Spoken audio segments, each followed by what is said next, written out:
Today's episode of In Love with the Process is brought to you by our friends over at FujiFilm and our friends over at Puget Systems. I just got an email from Joey Corman from School of Motion and my buddies over at Puget Systems, and they said, hey, we're getting the band back together. Would you like to come help us shoot some stuff on our brand new machines that we're building? And my curiosity piqued. One, the idea of getting to go hang out in Washington, have a bunch of beers, and do some bar hopping with my buds from Puget. Yes. Two, what's this new system all about? I'm curious. I'm in the dark, fellas. What's going on? You know, if you guys are in the market for a new computer, you want to hang out with the coolest guys around, PugetSystems.com. I'll talk about it during the ad reads. Also supporting us, like I said, the dudes over at FujiFilm, and I was fortunate enough to head over to the ASC Clubhouse during Cinegear and see the new Eterna, the double super secret camera that Fujifilm has been working on for a while now, and they are putting out that's going to compete with the Arri Alexas. It's going to compete with the Reds. And they have this thing that they like to say, they coined this phrase, memory color. And I got to see it in action, and I will talk to you about it during the ad read. So big shout out to both Puget and Fujifilm for making this show happen. All right, strap in.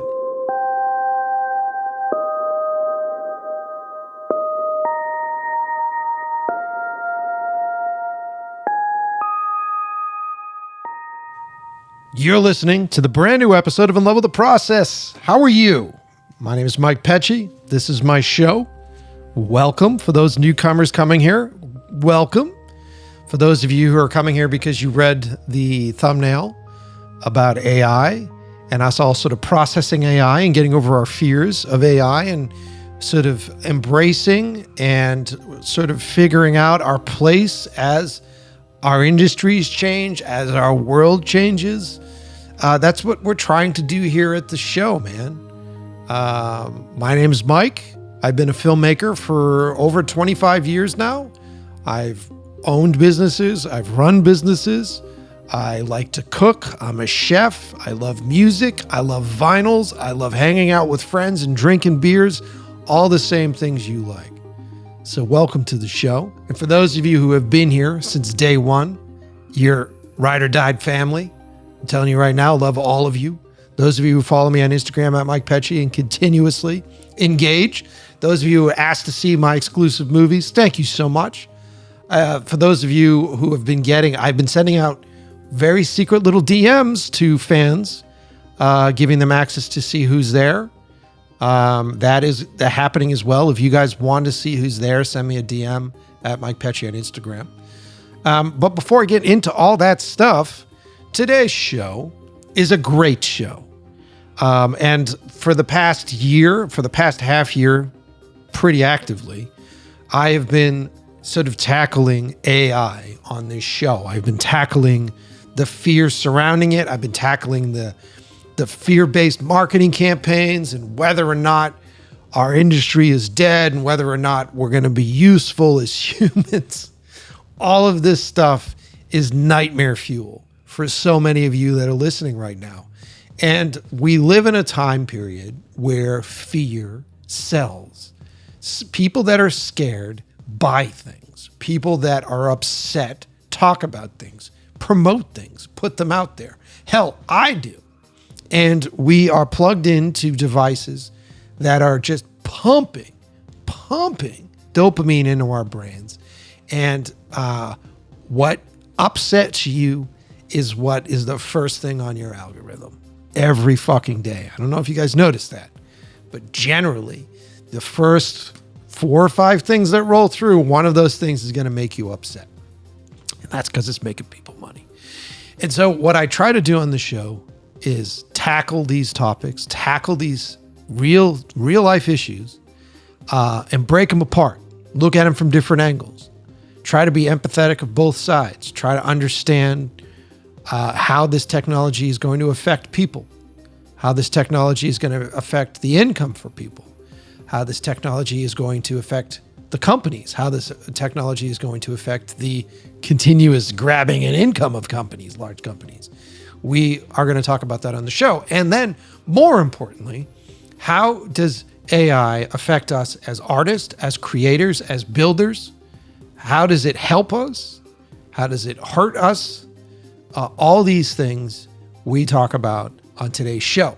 Now, the guest for today's show comes from a really honest place, right?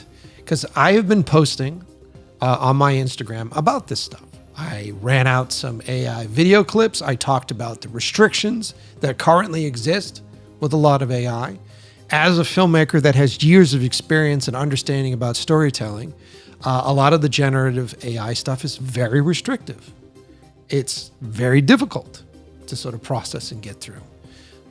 And I want to be upfront with everybody that listens to the show because I'm getting these questions all the time. Do you hate AI? Do you like AI? Are you using AI? Yes, I do use AI. I use AI for a lot of different things. I use ChatGPT just to basically work as my secretary, basically as my Jarvis to Iron Man, you know what I mean? And sit there and go, hey, I've got all these great ideas. Can you format them correctly for me? Hey, can you take all like these really interesting thoughts and put them together into some sort of plan for me to follow? Okay, great.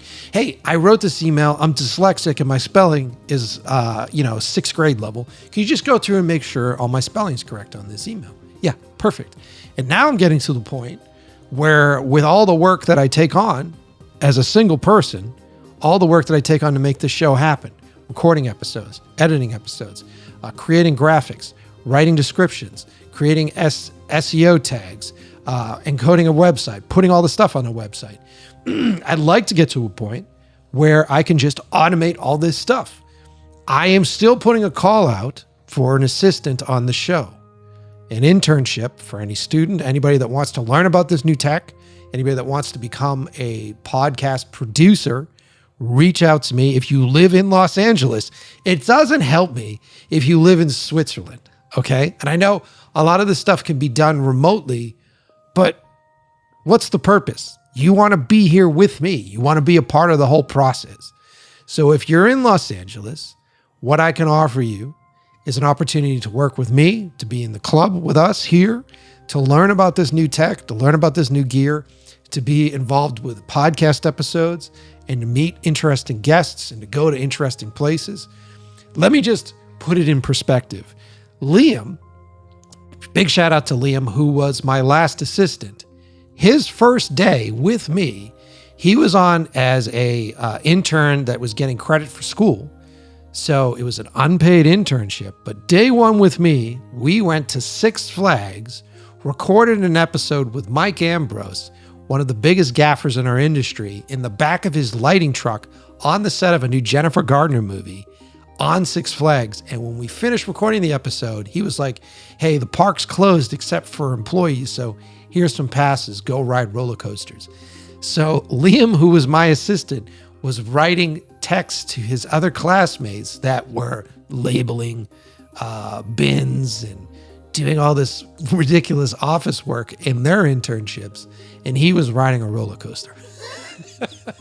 So that's what I offer. But I also know the world that we currently live in right now. And I understand that a lot of people are in financial debt. A lot of people need to get cash. A lot of people need money coming in. So I can't responsibly and realistically think that I'm going to get a bunch of people that are going to come and work for free for me until the show can afford to pay them, right? So, of course, I'm going to be using AI automations to be able to continue to get this show out and be able to get this show out regularly. And with the quality that we need, I'm going to have to do something like that. And that is the benefit of a lot of this tech for creators. That is the benefit, is that I'm now able to do stuff that I would not be able to afford to do, to be able to make it work more efficiently and to make it run faster for me and to be able to put me in a place where not only am I recording great episodes of the show and keeping you guys all entertained for free, by the way, but also I'm able to work on my movies and develop my stuff and to create more of that content which you have been asking from me as well. I'm just one dude, man. So yes, I use AI for those things. By the way, before I continue, I just want to put this out there. I just had an argument with somebody and they were heated about current events. And there's a lot of really shitty things going on with current events. And I try not to get political on the show, and I'm not going to start now. But they would turn to me and said, can you believe that this and this and this and this are happening? And what they were saying to me, I agreed with. But what they were saying to me felt like it was a regurgitation of a lot of things that are just being posted online. And I said to them, well, yes, but the other side has this and this and this. And as soon as you start to mention the other side, they go, well, but no, what this is this and this and this. And I go, yes, I understand, but the other side has this and this and this. And then there's this sense of anger that flows through where it's just like, so what are you, the other side? And I go, that's not what I'm saying. I'm just saying that maybe you should think about these things. Maybe we should do a little research on these things before we start regurgitating these things. And then it was like, well, I'm going to look it up right now. And I go, okay, let's look it up right now. And they go on ChatGPT, right? And they type into ChatGPT, do you think that this thing is? And what they're writing is essentially what their thought is, but they're looking for support material for what their outlook is on this. Do you think such and such is the way I think it is, right? So then you search. Now, for you young folks that use ChatGPT all the time right now, do you notice that when you put something in, usually its response starts with, that's very insightful, or great idea, or you're a trendsetter with what you're talking about right now. That's the first response that comes out of it, right? So as a Generation Xer, I go, what? What are you giving me credit for? Don't give me credit for anything yet. I'm here to try to figure some things out. I didn't show up with a great idea, right? First and foremost. So then, boom, it spits this thing out, and it starts to support who this individual is. That individual is forgetting to take into consideration that they're on ChatGPT all the time. So it is learning who you are, what kind of individual you are, the type of emotions you have. And if someone is typing this into it, they're probably typing other things like, do you think it's a good idea I go on a date with this guy? Or do you think it's a great idea if I do this thing, right? Or this is a problem I'm having with somebody else. How can I sort through this problem? It's taking all of those things into consideration, right? So it knows it's essentially creating a roadmap to your personality, into what it is that triggers you, into what it is that makes you happy or makes you feel certain ways. So remember these things when you're typing it in, right? And you're looking for biased research on something, right? One would actually argue that someone that is in that mindset where they're heated because they were triggered by something that they read through social media is not in a place to do biased research.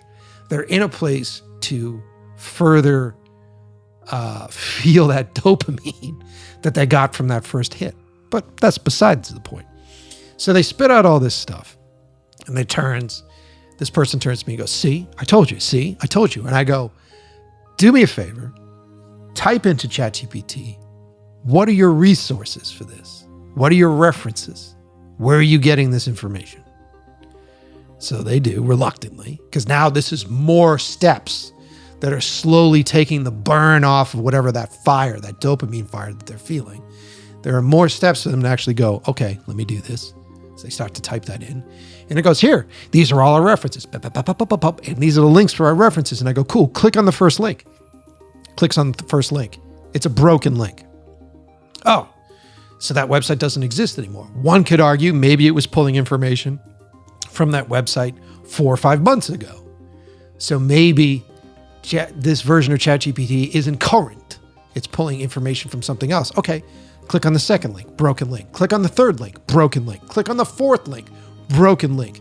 So now the critical thinker in me goes, what is this basing any of this on other than what you fed it? So maybe that's what it was doing. Maybe that's not what it was doing. But at that moment, being someone that was looking for outside, unbiased source for research makes it really difficult, doesn't it? It makes it very difficult to trust what those things are. Now, one could say that an unbiased source really doesn't exist. So if you were going to Google search, you'd have to be hunting for it. But the difference is that if I was Google searching and I really cared, I'd look at all different press avenues. I'd look at all different papers, knowing whether they were blue or red or whether they're in this country or they're not in this country, and hunting for different sources and different angles on something to just sort of see multiple sides to an argument. Is that what that ChatGPT search was doing? It was an eye-opening experience for both that person and myself, because we get heated. We get upset. People see things online and they get pissed off. That's kind of how our show today came to be what it is. I was posting renders that I did just to show how little effort it took me with a AI generative software. I think I was using Midjourney, and then I was using a little ChatGPT. And I was able to take sketches of comic book heroes and then feed it into it. And then it would make them into real people. And it took no effort on my part. I just literally prompted, make them alive. Boom. And it made them alive. And I just showed how I didn't earn that as a filmmaker, how I didn't control anything that happened in it. I didn't tell it what angle to do. I didn't tell it anything. And it just made it. And I posed the question, why was I even involved? Right? And am I a pain in the ass for the AI to be involved with something like that if I'm just replicating something that exists? And of course, hot topic, right? So I post that, and in my description, I write all that stuff out. And in the description, I talk about how I'm a little unnerved, a little unsettled. I don't know how I feel about this. Let me just be honest about what I did with this. And of course, this shows up on people's feeds. There are people that are out there like, fuck AI, right? And so that's what they're saying. So their feed will showcase anything that Instagram thinks will trigger that response. Bam, bam, bam, bam, bam. So your first set of comments are, I can't believe you're a talented film director. I can't believe you're even giving credence to this technology. I can't believe that you're even playing with this sort of thing. And do you realize how destructive this is? How many people have lost their jobs, and the environment is blah, blah, blah, blah, blah, blah. And so they just start spouting all these other posts. They spout all this other shit. And of course, my responses are, read the fucking description, dickhead. You know what I mean? Like, read the description, read the thing, read the stuff. And I was expecting this, right? It's a hot topic. So I put it out. It's a hot topic to talk about, right? And so I was very much expecting this. And I had somebody kick into my comments, and they were questioning a lot of the things that I had done. If it took you 35 prompts to do this, you're probably not prompting it correctly. If you did this wrong, you're probably not doing that correctly. And I started to respond. And we started to talk about the difference of how AI finds its references. And it started to get just a slight bit online commenty heated. And I had my little moment where I went, oh, we should do this on the show. We should do this on the show. Because this would be interesting for you to listen to. But I also want to hear where this person's coming from. And I want to know their perspective on this. And what the fuck do they do? And so I started to do the research into what they did. And I said, oh, interesting. Okay, let's get them on the show. So joining me today is Lion.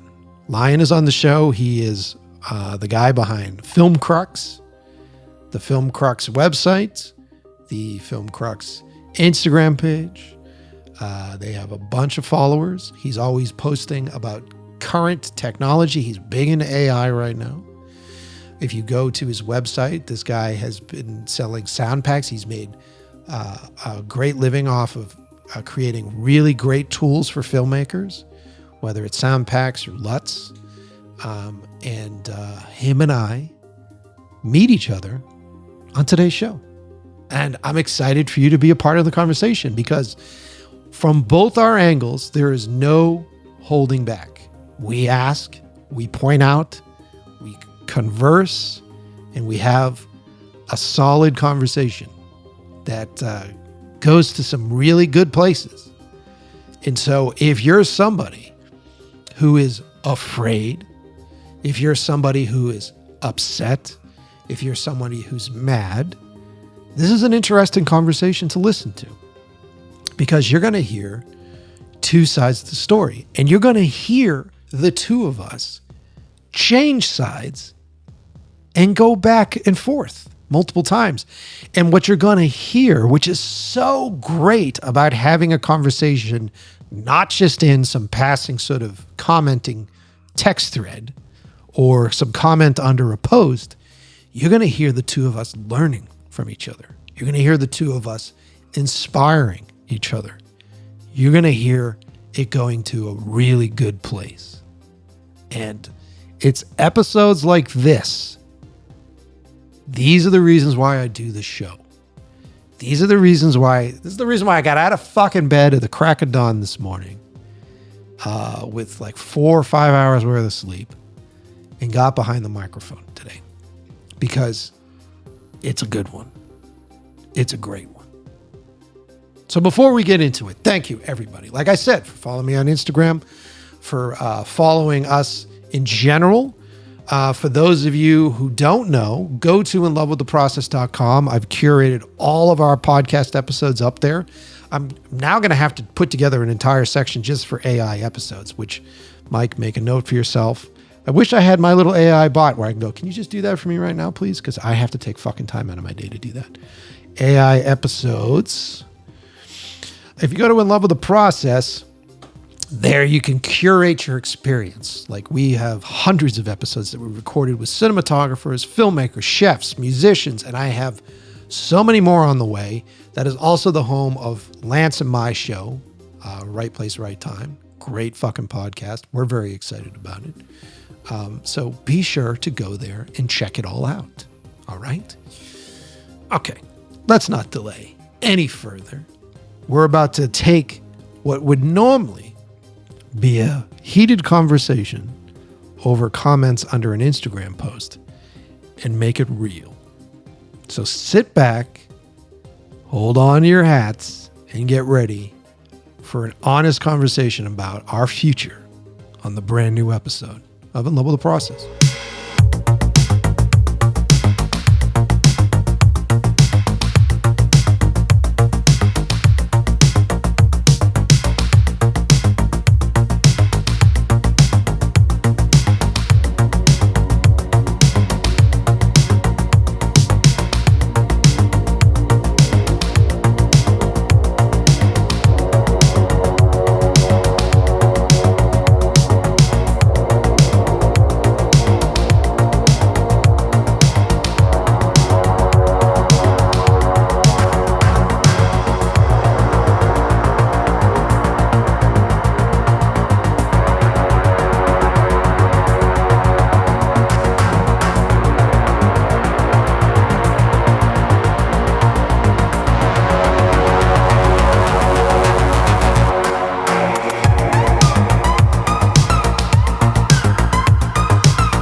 Lion, thanks for being on the show, man. How are you?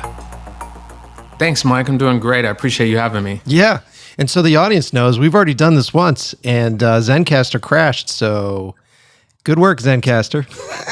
Yeah, we're special. We get 2 shots at it. It's great to have you on the show.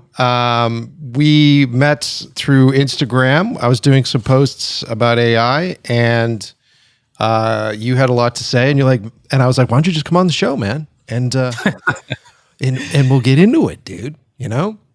It's perfect. I was looking forward to talking to you about it. Well, and then FilmCRUX shows up on my feed constantly, so I'm always seeing the stuff that you're posting. And I was like, all right, this guy may know what he's talking about. Let's see if we get into it. Yeah. Same here. Your stuff always pops up for me, so I've been seeing it for years. So it's actually exciting talking to you. You know, I'm always looking forward to talking to other creative people, other filmmakers.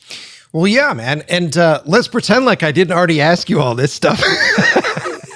Let's do it. Yeah. And so how did you get into the business? Like, how did it start with you creatively? Like, what was your in? So I started just doing, I grew up loving films like everybody who gets into filmmaking for the most part. And, once I realized something you could actually do, I bought like a Canon Rebel T2i, early DSLR days, and I started shooting short films. And then when I was living in Alaska, we started doing early drone filmmaking. We're talking like GoPro Hero 2, early DJI drones when there was no camera. You couldn't even attach a camera to it. So we just had like the sticky mount attached to the bottom of the drone. You couldn't use a remote to like swivel it. So we had to and we shot a test project, and the people who were providing the drones loved it. So they sent us a drone for free. And this one I think it had tilt only, none of the 3-axis stuff that you have now. Yeah. And then, so we were shooting in Alaska. So there's plenty of amazing stuff to film. So we shot through ice caves. It was the first ever drone flight through ice caves, up through the Milan and everything. And then when we released the video, as a surprise to us, it just went crazy online. It just went viral, started getting posted everywhere, like National Geographic and Time, and it was in Japan and stuff. So after that, we just started getting a bunch of interest and a bunch of offers. And so we realized we could really do this. So when I got out of the military, I started my own company called FILMCRUX. And I created a company that I needed when I was like starting off as an indie filmmaker. Yep. And, my whole journey, right? It's like indie filmmakers need different stuff than people who are working on big budget films. So I wanted to close the gap between Hollywood and indie filmmaking. And that's what FILMCRUX is all designed for. Just create stuff, teach people stuff, make stuff, have discussions about things, all to serve the purpose of closing the gap between indie filmmaking and Hollywood. And when I started to see the early AI stuff on Midjourney, I just knew, I was like, this is going to be the thing that closes the gap more than anything in history, more than the internet, more than digital cameras, more than anything since the beginning of filmmaking itself, like the first cameras. Sure. So it made sense for me to get into that. And that's what we do, right? Yeah, man. I mean, the history of movies is all technology, right? So you go back to Edison, you go back to the days of learning how to, capture light with film and with celluloid and capture through crystals and all that sort of stuff. And then just the thieves that stole his patent and then ran all the way across the country, close to the border as they possibly can, and set up studios over here. Yeah, exactly. So it's constantly been this game. It's been this game of tech meets art, and it started with the tech, and then you're looking for storytellers and artists to come in and break the rules of that tech and push it to its fullest potential, which exactly is the history of filmmaking. Yeah, man. I guess we should just get into it, because that's what everybody's here for, is to hear us talk about this shit. All right, let's do it. So let me just be clear about what my take on it is and what my position is, because I think a lot of folks get confused. I think a lot of people get confused because they don't read and they just look at posts. But I think AI is an excellent tool. I think it's a great tool for us storytellers. Even though I'm out here in Hollywood now, I'm an independent filmmaker. I'm someone that is struggling to get feature versions made, and the gatekeeping game is real. And every day it's a battle to get through that stuff. And when I came up myself, I taught myself how to do this on the East Coast, and I taught myself how to do this in Boston, a city at that time that had zero industry. And so the process for me was trying to figure out how to do it, because this was 99. So this was before YouTube, YouTube University, essentially. Right. And so it was like, how do I put this together? How do I do things? I would hire friends and say, hey, do you want to be a producer? And then we would learn how to be a producer. I would hire people, hey, you want to be a sound person? Teach them how to do sound. I would go PA on jobs wherever I could, learn how to do things from like corporate videos up. And so with me, my entire process has always been, let me figure this out. Let me come through the back door. And so when I walk in the back door, people go, A, you do things weird. And I go, yeah. and then B, how the fuck did you do this? And I go, because I came up with a weird new system for it.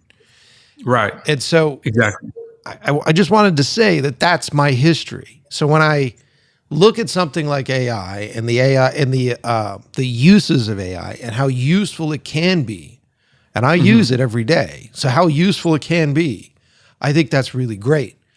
My big beef with it is not my beef with AI. My beef is the same beef that I've had with individuals that would undercut me for commercial budgets, that would come at me for ideas, steal my ideas when I was doing pitches, all that stuff. And those folks are the folks that are developing AI.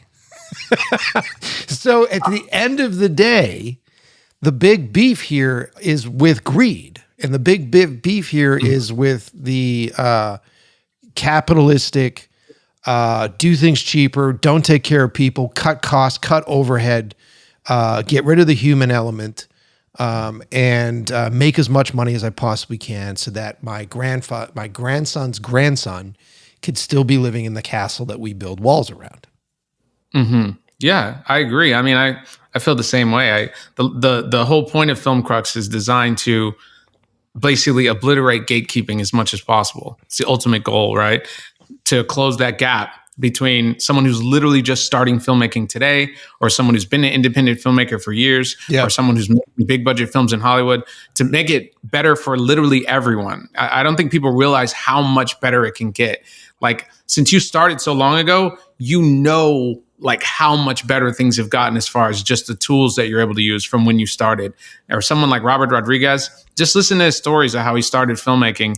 And the fact that every filmmaker is not in a constant state of gratitude for the tools we have now to just be able to make whatever you want is crazy to me.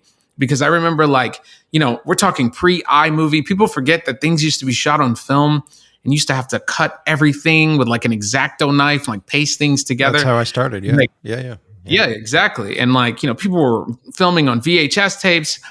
People don't understand that Star Wars Episode 1 was shot by George Lucas in 720p. Yeah. And so everyone's complaining I don't have the stuff I need to shoot the thing. It's like, you have better stuff than what they used to make Jurassic Park. You have better stuff than what they used to make Star Wars Episode 1. You have better stuff than all of your favorite movies from history. You probably have better stuff just lying around your house.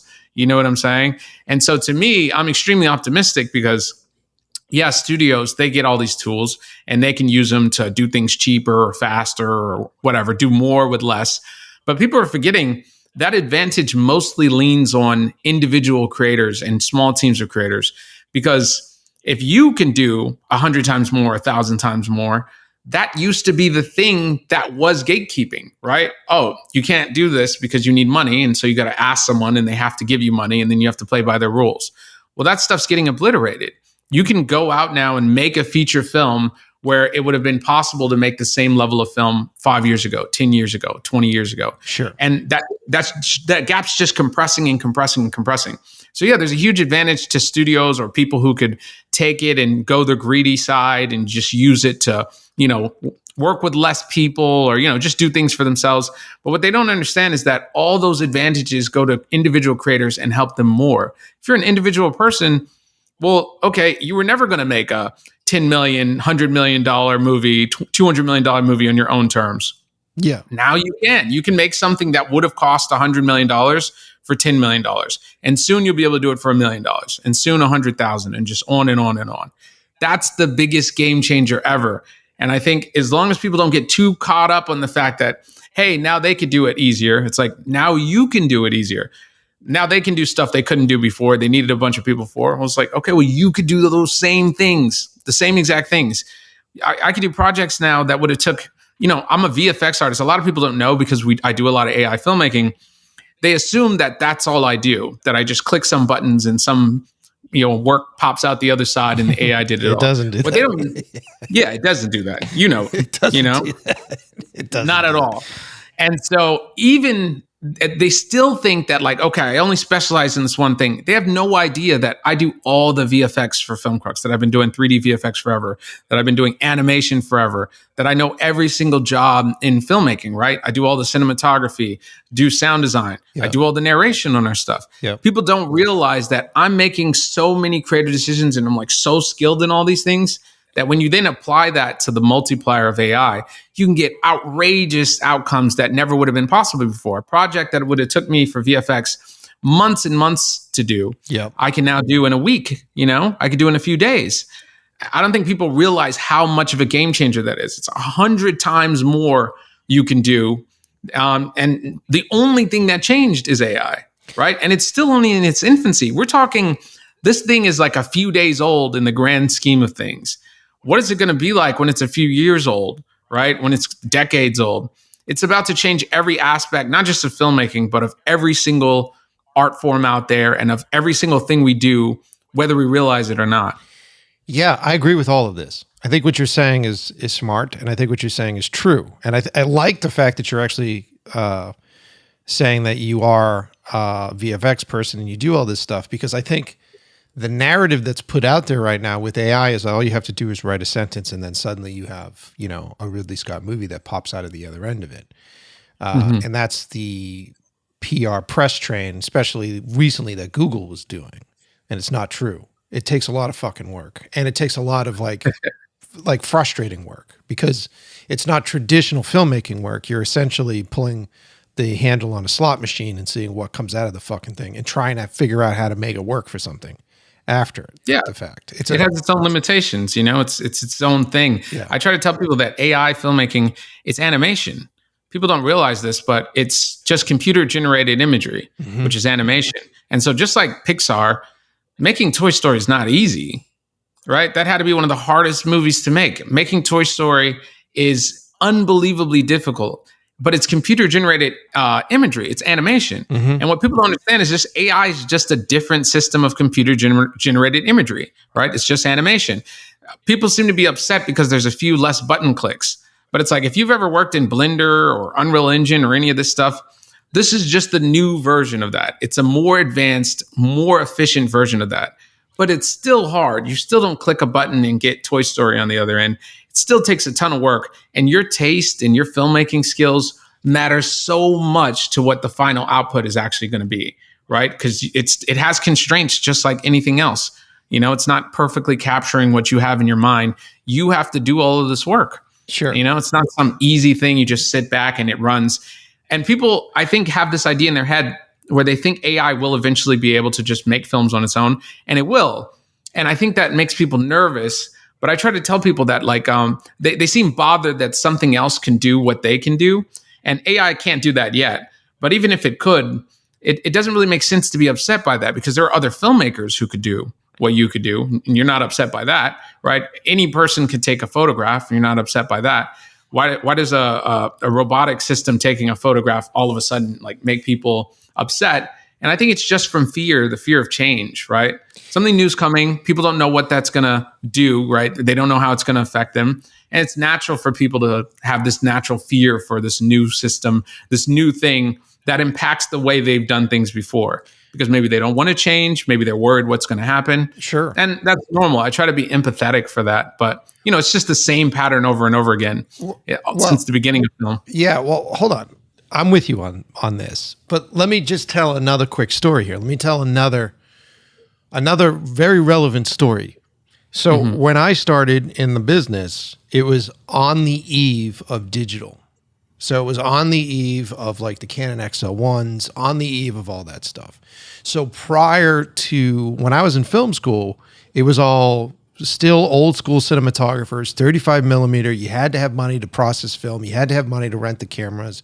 You had to be able to get into these spots. It was very difficult for a normal person to do those things, right? So then you cross into the digital realm, right? In the beginning, the digital realm was trying to figure itself out. How do I compete with film cameras? How do I compete with this stuff? And so that was their first angle. Like, let me make another industry-sized camera that will compete with the Airflexes and everything else that was running. Those businesses realized that they can make more money if they went prosumer. So suddenly they made the camera smaller, took out a bunch of features, priced them smaller. So now your price range goes from $25,000 to $45,000 for a camera, even higher, $65,000, $75,000 for a camera, down to, 10 grand, 15 grand, right? And so what that did for me was, as a filmmaker, I suddenly had access to all that stuff. I suddenly had access to be able to get my hands on a camera like that, shoot with that kind of thing, and really make that thing happen. But what it also did is it flooded the industry. So suddenly the industry went from being very niche to incredibly flooded. So when I joined as a music video director and I started to do music videos for MTV and Big Axe and all that stuff, I was coming into the business and the directors that were there before me were saying, dude, how are you doing this? Because your budget was my take home. So the budgets had plummeted almost 75% because the marketplace is so flooded with young individuals that are just desperate for an opportunity. So the businesses took full advantage of those people. The labels took full advantage of those folks. And suddenly the conversation went from, oh, this is how much it costs for a music video because of production, because of staff, because of everything that you need for that, which didn't change when digital started. But those companies then went, well, you're shooting it digitally, so you don't get as much money. And you go, what the fuck? The only difference here is maybe $1,000 in what I need to pay for processing and for rental. But I see you're using this as an excuse not to pay us. So between that and then, obviously people stealing music through Napster, that destroyed the entire music video industry. Labels started to close their doors. Everything happened. So now as a filmmaker, because let's be real, this is what the show has been about since day one. It takes you a good fucking 8 years before anybody gives a shit about you as a director. It takes that long. It takes you a long time to learn how to do it. It takes you a long time to live your life and have life experiences worth fucking telling on screen. Forget how you do it, whether you're using AI or whether you're using digital or whether you're using film. Just having enough experience in life to be able to go, hey, guess what? I know how to tell a story about humans because I've been living long enough to do that. That takes forever. Yeah. There are the strange sort of occasions where a kid will do something that's really great, but what's their follow-up film? It's pretty difficult. You know what I mean? Right. So now you're looking at this game where, as a filmmaker, as someone that's trying to get into this business and learn how to do this business, you need to find a way to make money. And so the traditional path for making money was, I'll go work on corporate videos. I'll go work on commercials. I'll go do music videos. I'll go do all of these avenues that will teach me the skills that I need to know about how to make a movie. Now, I'm not just talking technical skills. I'm talking fucking real life skills.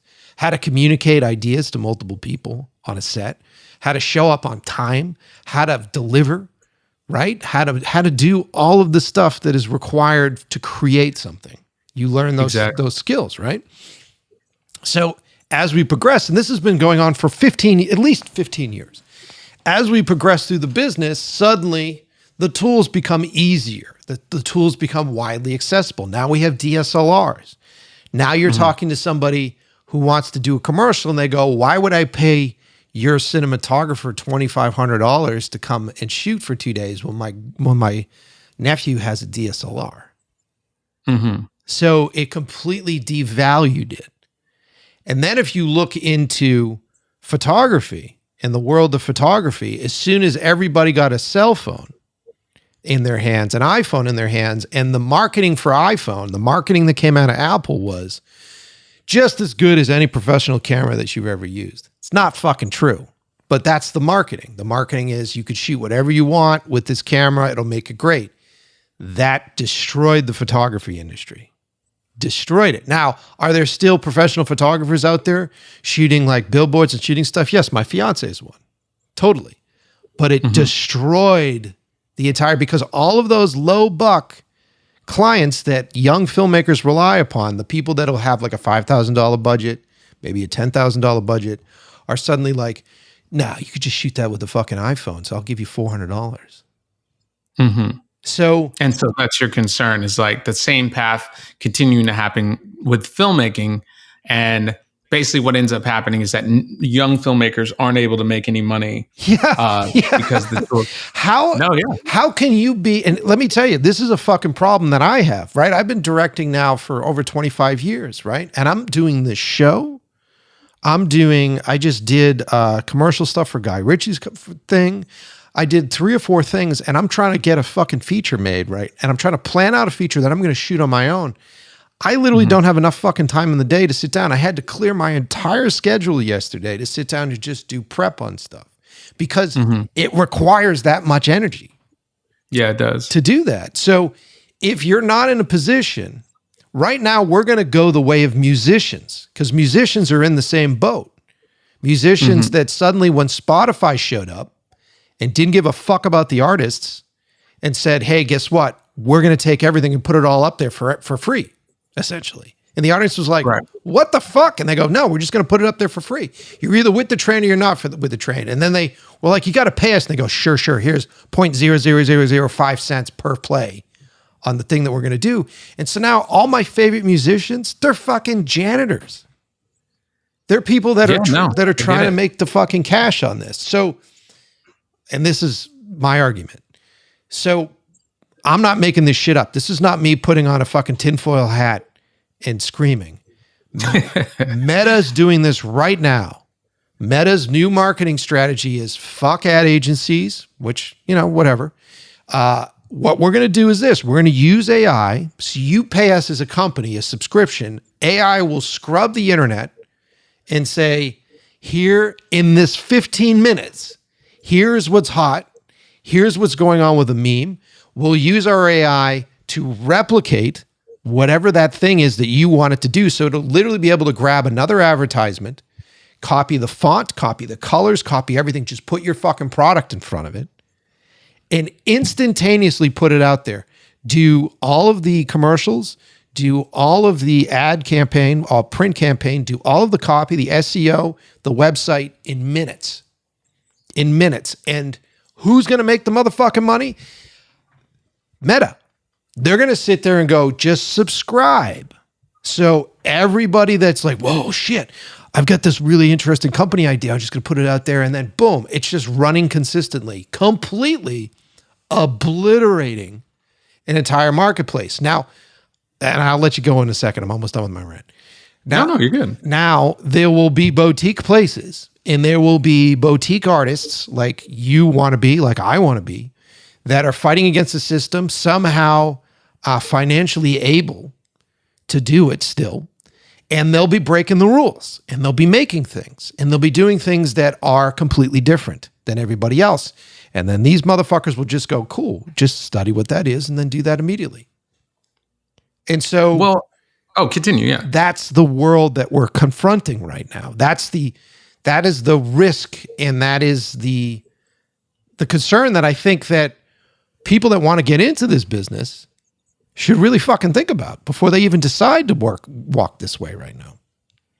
Yeah, I completely agree that people should think about it. And I totally understand your concern because that's what disruption is, right? People don't, like, at the core of what technology is, it's changing how we do things, right? So that's going to disrupt. The bigger the innovation, the more disruptive it's going to be. There's no avoiding that. There were a whole bunch of people in the no sound era of movies who were great actors, who were big actors, who were famous, they had good careers. And then sound came in And the ones that didn't evolve or adapt to be good with sound, the ones that didn't have the voice for it, the ones who couldn't learn, acting where they actually have to talk, they got left behind. But a whole new batch of actors came out. And now if you look at actors, more actors make a living from acting than ever before in history. Even in the ups and downs of Hollywood, there's never been a time in history, like 50 years ago, there was nowhere near the same amount of actors making a living as there are now. Sure. Not even close. Certainly not as many rich actors. It's not even close. The same thing is the case for musicians. There are more musicians making money from doing music now than ever before in history. And it's not even close. It's like 100 to 1. So yes, a whole bunch of the musicians who came up in the 80s and the 90s, they didn't have to do all this. They went through a label. There weren't as many musicians who would ever get seen because you had to go through all these things and you had to get on radio, et cetera, et cetera. All those old methods of doing things eroded or got destroyed by innovation.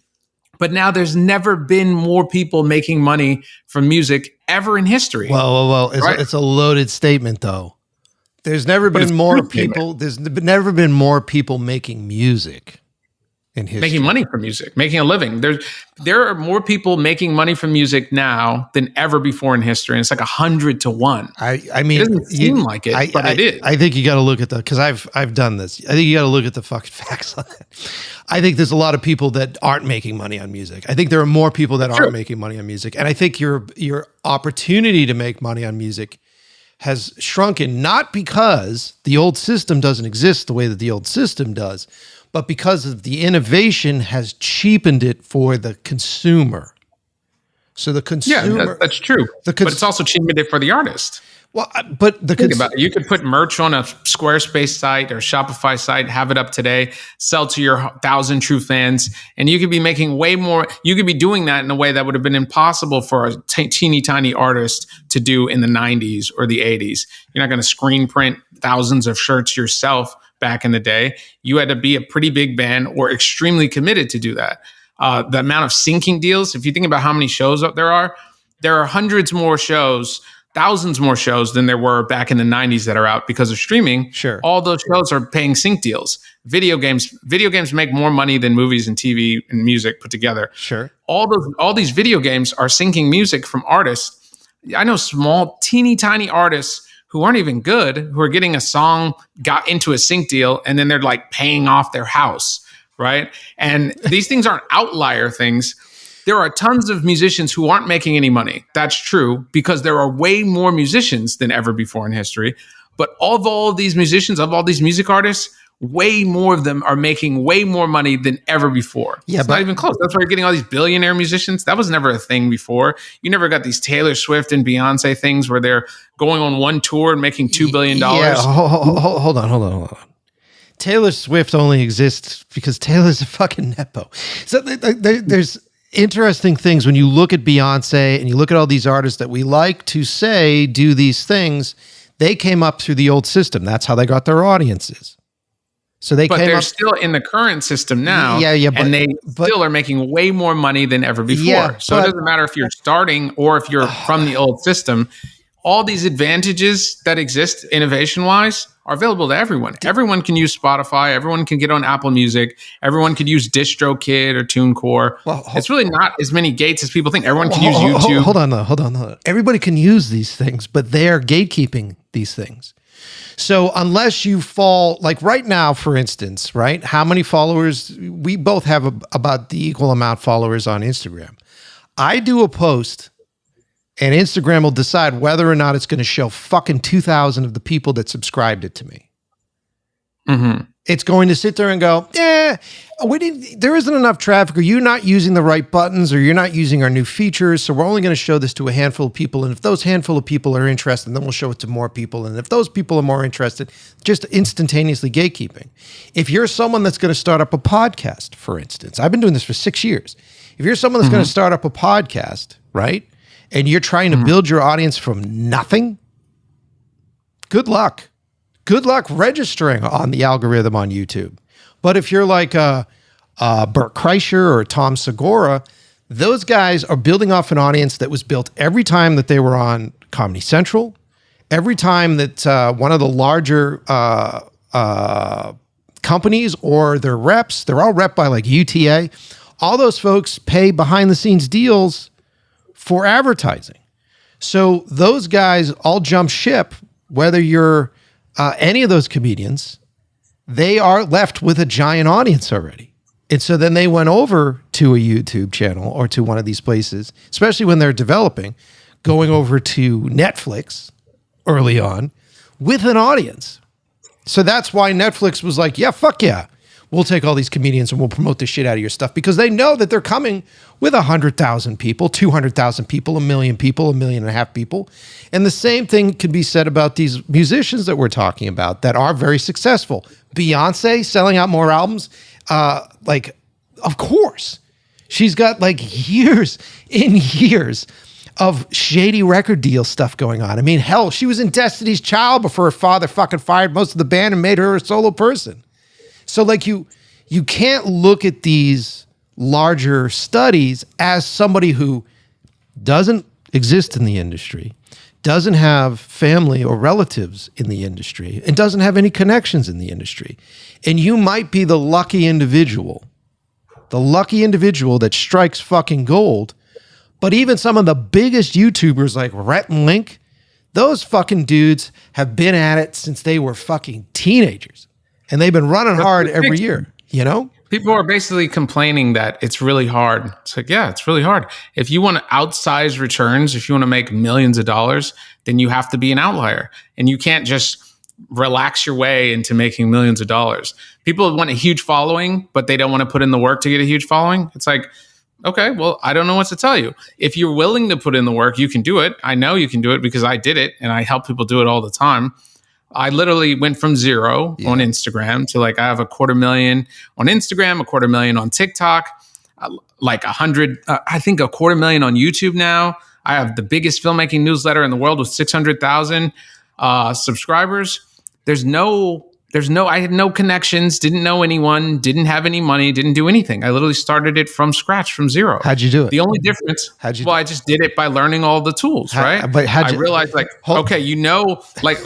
make a really good point about audience, right? There's the owned audience, right? Yep. On social media, you don't really own that audience. You're borrowing it. You go in and you do your posts, and if the algorithm changes, you can't do anything about it. And you just you don't really have a way where you can guarantee hit your followers on YouTube or Instagram or TikTok. That's true. But if you have email, you can get an email list and then you can email those people directly. Hold on. Let me pause, because I'm right there with you. I just want to make sure that we're transparent. If you have an email list that is over, what is the amount? 600,000, no, maybe almost 700,000 now. No, but I mean, if you have an email list that's over 1,500, you have to pay a service to send out emails. Yeah, but it's much less than but you have to pay the money you'll make. You have to pay a service for that. You have to pay a service to host your shit. You have to pay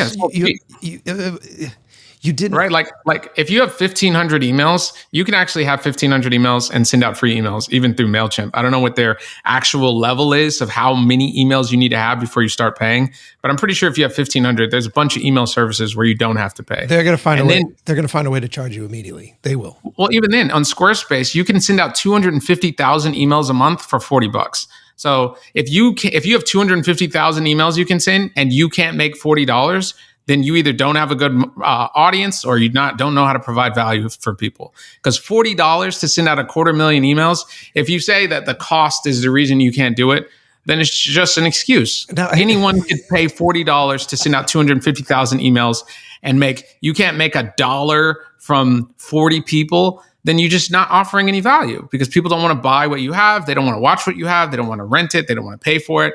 You're just not offering them enough value to where you're creating enough value where it's obvious for them to want to pay you. Sure. Right? It's a good point. And also, what you're making, does that still have fucking value? Yeah, it does have value. Whatever there's two kinds of value, and I think people get these conflated sometimes. There's the value of monetary value, and then there's all other kinds of value, right? Sure. If you have a picture you like, it's sentimental, right? So you might value it sentimentally, and you might say, I like this, but no one's going to pay for that picture because it's a picture of your grandma or whatever it is. Mm-hmm. But it still has value. People forget about non-monetary value. Then there's monetary value. It's okay, what is someone willing to pay for this thing? Mm-hmm. when you're making any kind of business, I always tell people in the arts, because we're artists, we tend to not gravitate towards the business stuff because we just want to make art and we want to be creative, right? We're kind of all like that. And we have to learn everything is 50% doing the thing and 50% marketing the thing. Yep. Right. So, because if you make the greatest symphony of all time, but no one ever hears it, then who cares? Right. I imagine people are making films because they want someone to see it. If you don't, then you're good. You don't have to worry about this whole money thing. Go out, shoot with whatever camera you have, your iPhone. You could shoot something for yourself. No one will see it. Mm-hmm. Problem solved. No one's going to stop you from doing that. No amount of AI can stop you from going out and filming whatever you want. You don't need any systems. You don't have to worry about gatekeepers. But if you want to actually make money so you can do more of the thing, like Disney said, we don't make movies to make more money. We make money to make more movies. You need money to make the stuff that you dream about. If that's the case, then you have to figure out how to market the things, And most people don't spend any time on that whole half of the music business. They just focus on the music and not the business. Or the film industry, they just focus on the film and not the industry part. Okay. You don't have to if money is not important to you. If it's necessary for doing what you want to do, then learn it. It's a skill, just like cinematography.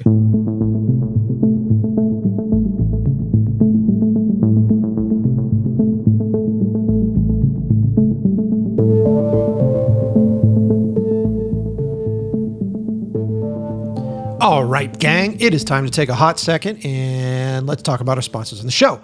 We are talking about AI stuff. We are talking about generative AI and all these different programs. They require some pretty hefty hardware. They require some upgrades. You can do it, but to do it all right, it requires some upgrades. You need to have a system that is ready and willing to run fast for you, a system that isn't going to crash, a system that isn't going to shut down, a system that can keep up and be upgraded. And if that is the market you're in for, PugetSystems.com is the place to go. Go there right now. Check out the computers that they have available. Build yourself a custom PC. It will change your life. I'm telling you right now, it will change your life. PugetSystems.com. I love those guys. And yes, I am willing to get the band back together, come up and shoot some stuff with you guys. Yes, I am ready. Also supporting the show, our friends over at Blackmagic Design. This company does everything from cameras to live switchers to edit software to the best color grading software that exists on the fucking planet, DaVinci Resolve. And you can get this edit stuff for free. You can download it, install it, and run it. And even if you have to buy the paid version because you're doing stuff 4K or above, it isn't subscription-based. How cool is that? You just buy it. Remember those days where you're not paying every month to use a tool, right? You're not paying every month. Sure, you can pay for updates when you want to have an update, but you get to choose when you do that. Come on, man. These updates that are happening. My computer just updated last night, and I crossed my fingers when I started it up. What's not going to fucking work today? You know what I mean? Check them out. Blackmagic Design. Fantastic cameras. Fantastic stuff. I love them. Big shout out to my buddy Terry over there. Also supporting the show, friends over at FujiFilm. And I talked about this at the top end of the episode. Yes, I got to go hang out at the ASC Clubhouse. I got to go check out the new GFX Eterna camera that is coming out. This is FujiFilm's competition for the Arri Alexas, for the Reds. And what they do a lot of stuff right, man. So I love that their menus are very simplistic. Remind me of like the Arri menus where you don't have to go through like these ridiculous deep down into menu settings to format a card, or deep down into menu settings to change your fucking shutter speeds or change your fucking recording speeds. It's like, is it in the menu with the flower on it? It's like, what the fuck? This is just very simplistic. And it's great, especially when you're in a high stress situation on a set and you're like, hold on. And the actor's like, what do you think about this? Give me a sec. Boop, boop, boop. 2 button pushes. Great. Yes, let's do the performance. Roll it. You know what I mean? It's awesome stuff for that. But what they do really well, which I was excited about, and like I think this is the right way to promote this camera, is they were talking about their color, right? And they're talking about their color profiles, and they were talking about it in such a way that I've never heard other camera companies talk about it. They were saying it's about memory color. They're so hyper-focused on creating how do I put this? Emotionally charged images, right? Images that feel like they're a memory. They're film simulations. Images that feel like it's something from your past, right? And it is from the past for a lot of them, because Fujifilm has been long known as a film stock company. They were the ones that were making film stocks for 35 millimeter movies, the stocks that we used to shoot those movies, the stocks that we used to create the prints at the back end of those movies. And each one of those stocks had their own specific look, and Fujifilm has gone through the painstaking process of creating those looks digitally on the camera. So imagine choosing a camera because of the looks that it has within it. How cool is that? And shooting through those specific Fujifilm looks. The camera also allows you to, like most cameras, upload your own LUTs and your own looks to that camera as well. So their film simulation features are pretty cool, and it is going to be the selling point for this new externa camera, which is, I think it's coming out soon. So definitely click the link in the description of today's episode for Fujifilm. Check out their stuff. Big shout out. Love those guys. Thank you so much. That's it. You know what, dude? This is kind of off topic, but I'm going to give some shout outs to people that I love and respect, and I think people that are doing great things. And my buddy David Cruda does really great things with his cinematography salon. If you guys haven't heard his podcast, they're phenomenal. If you're a young cinematographer that's trying to come up, you should be a part of Cinematography Salon. Just Google search it right now. You'll find him on Instagram. You'll find him online. Become a part of the group. I just went recently to the Cinematography Salon's party that they had out here at Freestyle Lenses. And it was a blast. Got to meet all of my friends, a lot of other cinematographers, a lot of guests on the show. And so, if you feel like you want to be part of the club, if you want to learn from people who know more than you do, I would definitely be a part of that, man. Especially if you want to be a cinematographer. Great people, great folks, all the way around. Awesome. All right, let's get back to the show.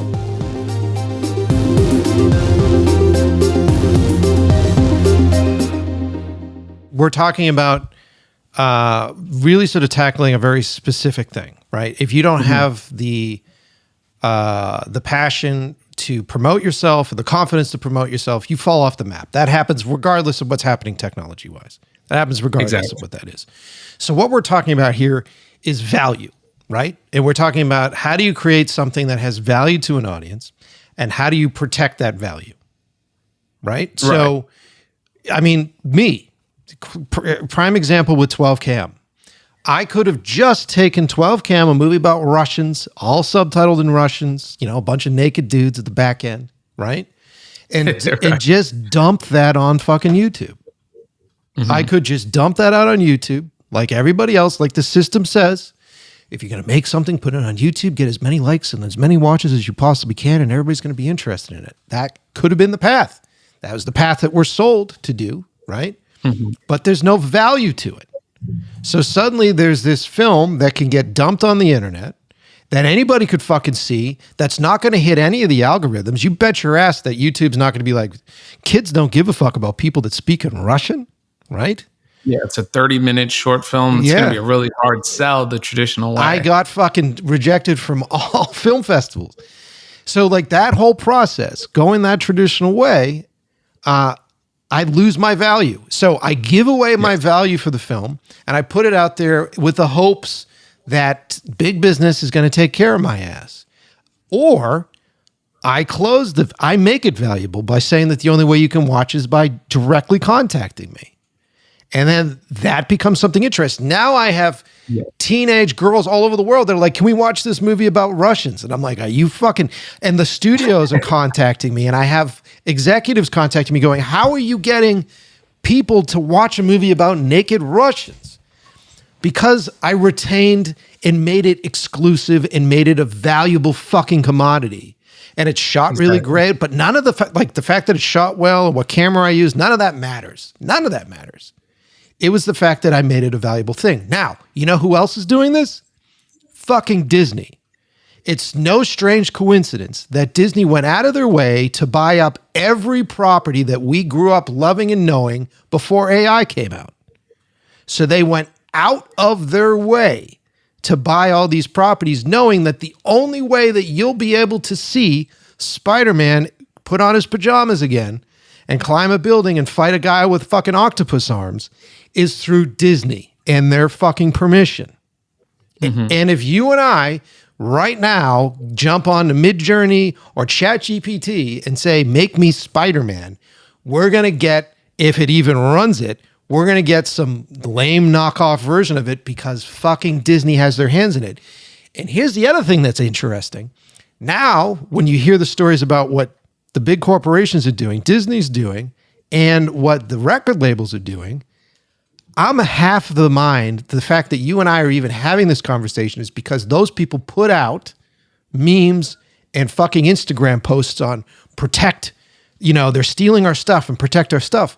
Because now the news is coming out that the record labels were like, no, we're going to buy up as many properties as we possibly can. So they've been buying libraries from artists and handing them a bunch of money so that now that they're in legal battles with these AI companies, they're going, well, how about we settle it this way? We get stake in your company and you can now license our libraries to train your fucking AI.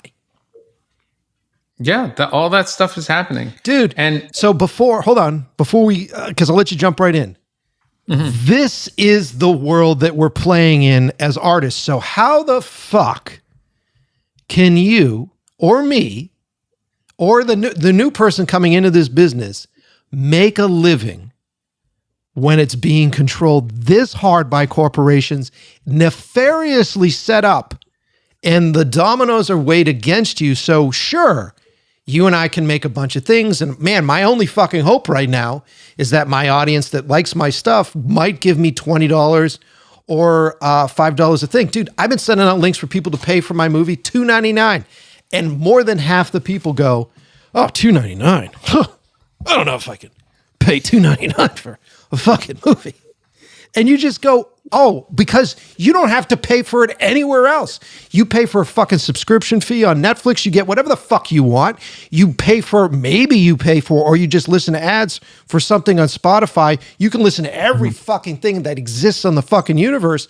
So if someone comes to you and says, hey, just do me a favor and give me $3 so that I can, pay my rent while I make these things for you that you like. And the audience goes, I don't know, man. $3 for the fucking, No, you're right.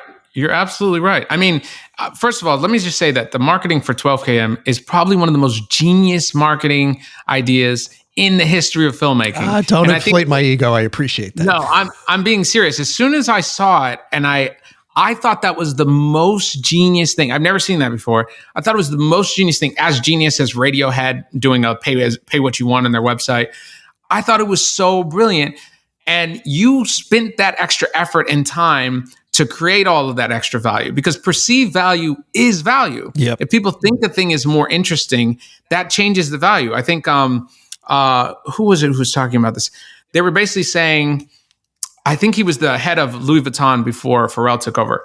He was saying that if you have a crunched up can and it's in a basement around a bunch of trash, then it just looks like trash. And if you put it in an art gallery, it looks like art. Yeah. And you basically, people don't understand, because creative people tend to think that the can is the thing, the painting is the thing. No. But all of it's part of the art, right? Yeah. What building you put it in, the sound. When you go to a fine dining restaurant, the ambiance is part of it. The wait staff is part of it. The plating is part of it. It's not just the taste of the food, because that same food, they measured for people. They had a chef cook people something in a rundown looking restaurant and rate what they thought of it. And they said, it's okay, not that good, etc.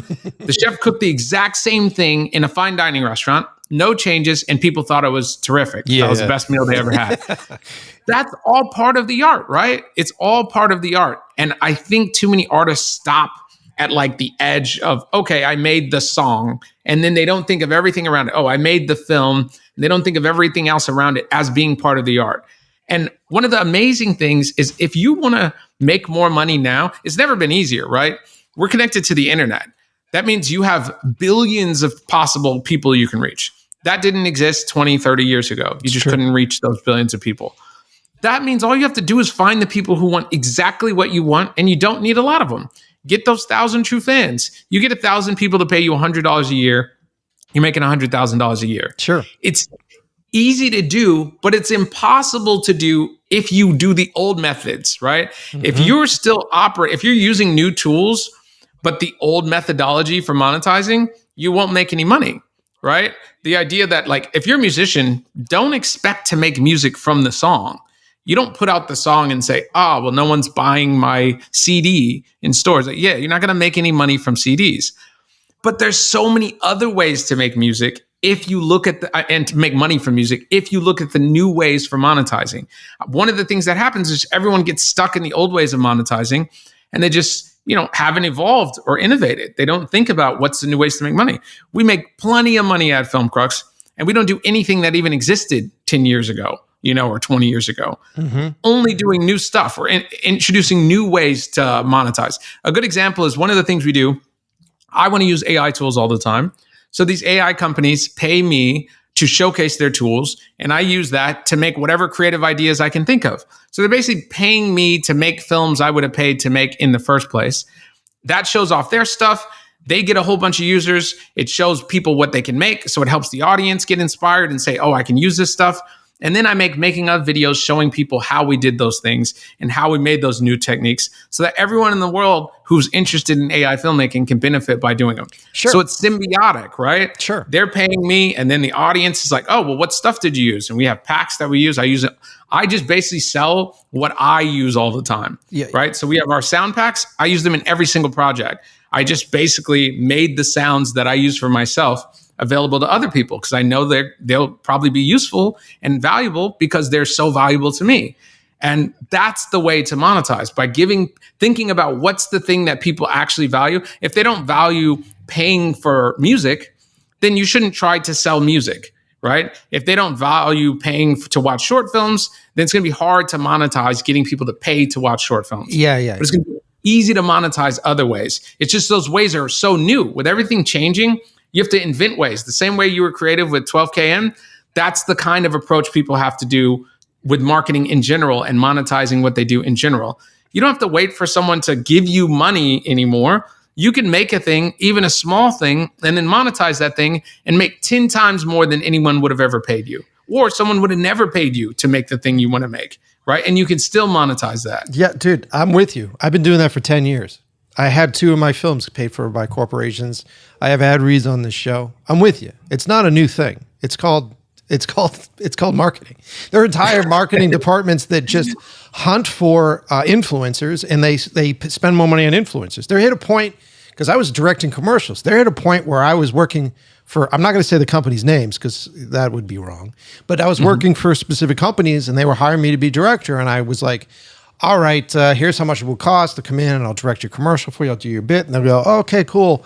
And at the end of that, I was like, how much am I going to make after this whole fucking gig? And they were lowballing me for commercials. They were lowballing me. It's digital and, it's only going online. Blah, blah, blah. So like by the end of it, after the budget, I'm like, I'm making maybe $5,000. Then I just turned to them and I said, how much would you pay me to do a fucking ad read on my show? And it was triple that. And I went, exactly. All right, yeah, fuck it. I'll just do the ad read thing instead of trying to do this. And it was not because, it's not because one is better than the other. It's just the way that their brains were thinking at that time.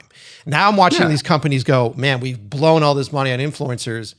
Like I remember I shot something up with a bunch of influencers for this one company, and they showed up and they were supposed to shoot all this shit. The kids were just sort of like, whatever. And then these corporate companies were like, why am I paying this asshole $200,000? to walk through with his fucking iPhone, So what's going to happen next, dude? And this is going to fuck with our money.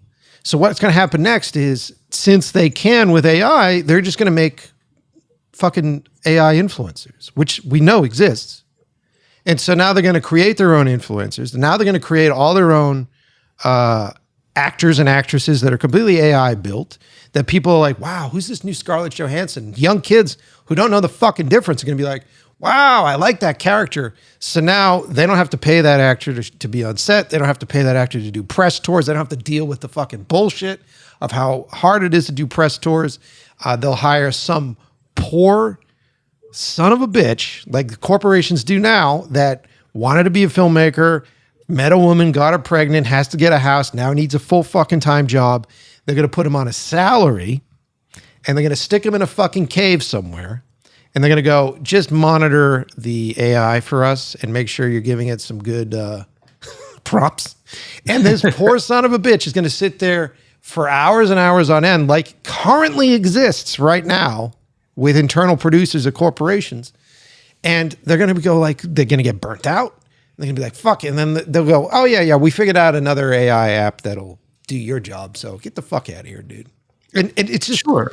But what people don't get is that you also have that power. You can make your own AI influencer. You can make your own films and monetize them. You can make your own product and do the commercial for it. The old way is, okay, you're a filmmaker. You want to go shoot a commercial for some company. Sure. Now the new way is like, okay, well, they want you to make something on YouTube or on Instagram or on TikTok, right? Or a ad read in their podcast. Okay, that's the new way. Well, what's the new way after that? Well, it's like, okay, why don't you make your own product and then just advertise that? If they have all the power to run all these automated ads, or why don't you use your own artistry to make something that only you would make and then just make that for your own product, for your own audience that you built up? It's true. Right? That's true. If you have a personal brand, your personal brand cannot be copied. People can make an AI that could do everything I could do, but it can't be me. And so my personal brand can't be replicated, right? But hold on, let me jump in here. But the only problem is they can create an alternative version of your personal brand, which then cheapens the value of your personal brand. It doesn't, because it's still not me. A good example I always give to people is the robot that can shoot a basketball into a basket every time and make it. Sure. No one pays to watch it play. People pay to watch humans play because there's something inherently interesting about seeing a human do something. A motorcycle's way faster than a human being, but we still watch the Olympics to watch humans run against each other. Machines can go way faster than humans go, but it is still to this day interesting to us to see a human try to outrun another human. I think you bring up a good point here. Yes, keep going. This is good. Oh yeah. So no matter what happens outside of us, the intrinsic interest of humans seeing other humans doing a thing matters so much, right? If an AI film could be 10 times better than a human film, the only thing that will make the human film interesting in a way different than the AI is the fact that a human made it. People think about difficulty, right? If you see a bulldozer lift up something heavy, you're not as impressed as seeing a human being lift up something heavy because you know the difficulty level involved, right? The bulldozer, it's no problem for it, right? And difficulty is going to make a huge difference.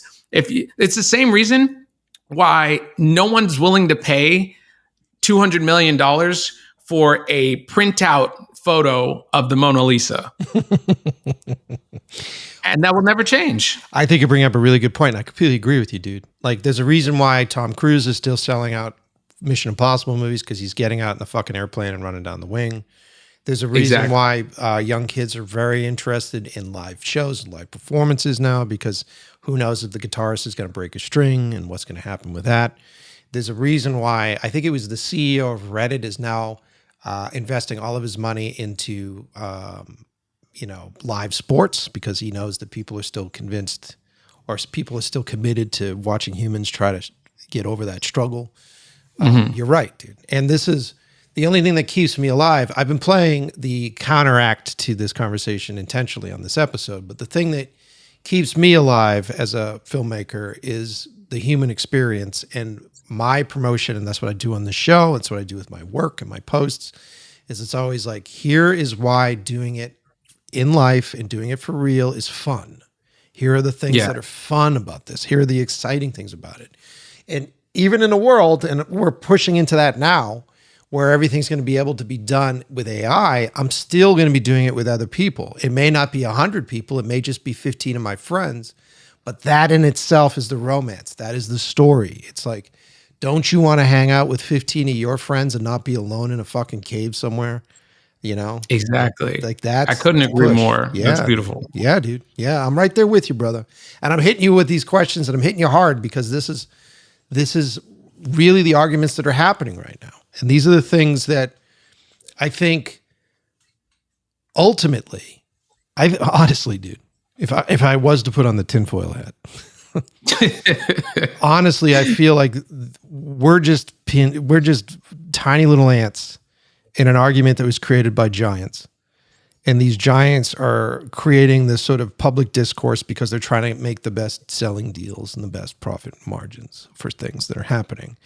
At the end of the day, if you have your own audience and you have your ability to make money, and who the fuck knows, 15 years from now, we may all be on the same sort of deal that we were on during COVID and be getting like an expense from the government every month. Because there's going to hit a point with AI where it's going to crush almost every fucking job that exists. Yeah, UBI is inevitable. Yeah. There's no possibility to move forward in the future without UBI. Yeah. The only question is how long is it going to take before everyone realizes that?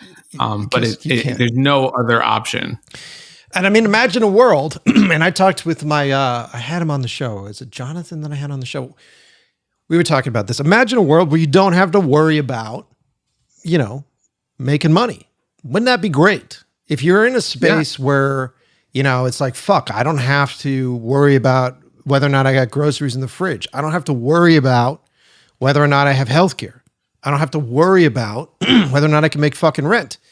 Then imagine this utopia that doesn't exist. But imagine this utopia where you can just roll out of bed and go, I think I want to go volunteer to help NASA build a satellite. Or I think I want to go build a house or volunteer with the learning on this thing. I think I want to go do this task.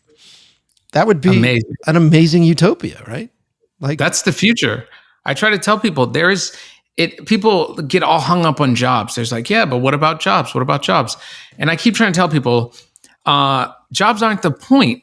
Jobs aren't like the end all goal of life. People are all complaining about, what about jobs? And they all hate their jobs. And it's like, okay, you guys are missing the entire point here. The point isn't jobs. It's to get AI and automation to help us build such a world of abundance that the entire antiquated notion of having to work to earn a living becomes completely obsolete, so that we can work on whatever's important or meaningful to us. Yeah. And once people realize that, then you'll stop thinking in this small box of jobs.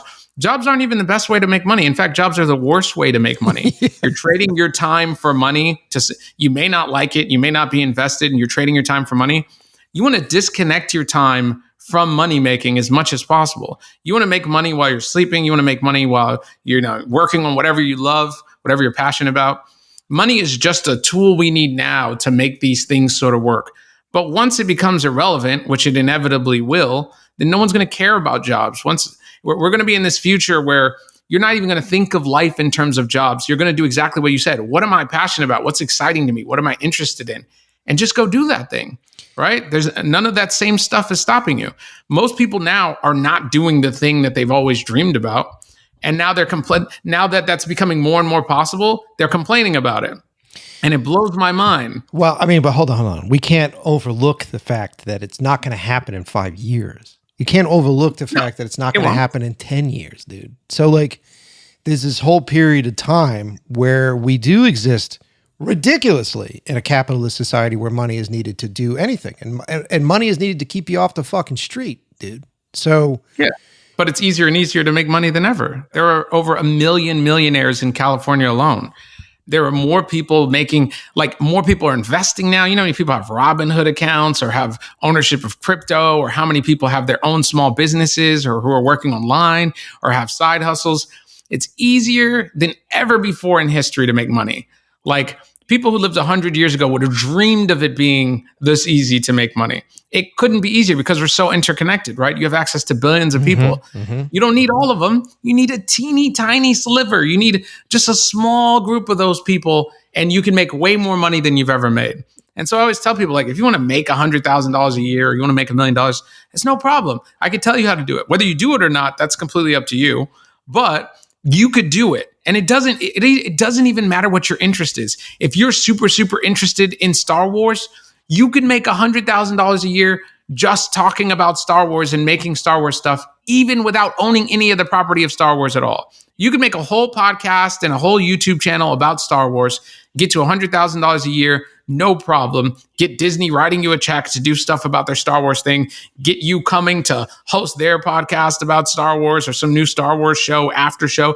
It's so easy. It doesn't matter what your thing is that you're interested in. It could be super obscure. You could just be like, I only make hazy IPAs, right? And you can literally, I'm dead serious. You can make $100,000 a month just talking about and making stuff around hazy IPAs. Because are there 1,000 people in the world who are super into that thing? Yes, there are. And there's almost nothing too niche to where you can't make a bunch of money off of it. Yeah. It doesn't matter what it is. In fact, the more niche it is, the easier it is to get the audience, because you're the only person on earth doing that thing, and they're not getting that need fulfilled by anyone else. So it couldn't be easier to make money, and not just make money, make a bunch of money. It's never been easier to become a millionaire or to become like the new rich, which is basically, if you make $5,000 a month automated, you can live anywhere in the world, pretty kicked back with your feet up. $5,000 a month automated. If you can arrange that, you don't have to worry about working a job. You can kind of go wherever you want. You can live pretty well in Tokyo or in Paris or in, New York on $5,000 a month. And it sounds crazy, but that little goal, you could certainly live in Texas or Florida or something on $5,000 a month. So that small little goal, if people focus on that and they learn the new ways of marketing and monetizing and things, it's not as hard as you think. It's really, really easy compared to what it used to be. Everything seems bad because everything's changing, but we live in the best time ever to be a creator or an artist or a filmmaker. I mean, all the restrictions that existed when I was a kid are basically gone. There's a handful of restrictions that still exist, but most of it's skill-based restrictions. If someone wants to go out and shoot and make a YouTube channel right now, it's free. It costs you nothing. Mm-hmm. You have everything you need right in your pocket. You have a camera, you have a microphone. YouTube is free. They don't charge you to upload to it. You could start generating money almost immediately. You don't even have to wait the 6 months now, I think, if you can get enough views. So it's like, okay, what's really stopping you? To be realistic on it, you have to hit their numbers to become monetized. And then if you can do that in one video. Well, I've done it in one video, and I've helped other people do it in one video. Well, not everybody has the insider info there, buddy. That's the hard part. The hard part now is figuring out what the things are to do. Everyone loves whatever artwork they're doing, whatever creative thing they love doing. Find out what that is. Find out what you're super ultra passionate about. It doesn't matter how obscure it is. In fact, the more obscure, the better.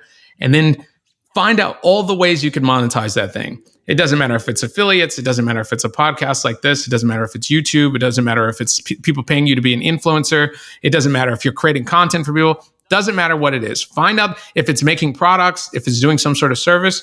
Find out what that thing is. Find out all the ways to monetize it. And start with the one where it's the easiest for you, but you're providing the most value to whoever your customers are going to be. Do that. Like how I started FILMCRUX is I started just making stuff that other people were charging for and just giving it away for free. There were like free transitions and things like that for videos on YouTube. Mm-hmm. I would just make free transitions, make LUTs. I would make all the stuff that people were charging for. I'd make them as good as I could possibly make them. I'm like, let me try to make the best one, and then I'm just going to give it away for free. All people do, they put in their email, they get it for free. That's a crazy good deal. For the same thing you would have paid 15, 20, 30 bucks before, you just put in your email. Well, it started blowing up, right? I got like 20,000, 30,000 email subscribers that way. Started building up my YouTube channel, Instagram. Then I moved on to the next thing, which was always the plan. I'm going to make a paid pack of exactly the thing I needed. Sound design, nobody was doing sound design. Mm-hmm. It was just so underlooked. No one was selling sound design libraries, certainly not affordable ones. So I'm like, I'm going to make a $40 sound design library that has 400 sounds. And literally you could use these in every project. And I know that because I use them in every project. And I made that and I released it. As soon as it dropped, I think we dropped it for like $5 for the first hour. And we just sent out an email to that audience I built up. And I'm like, I don't know. Hopefully people are going to get it or they're going to want it.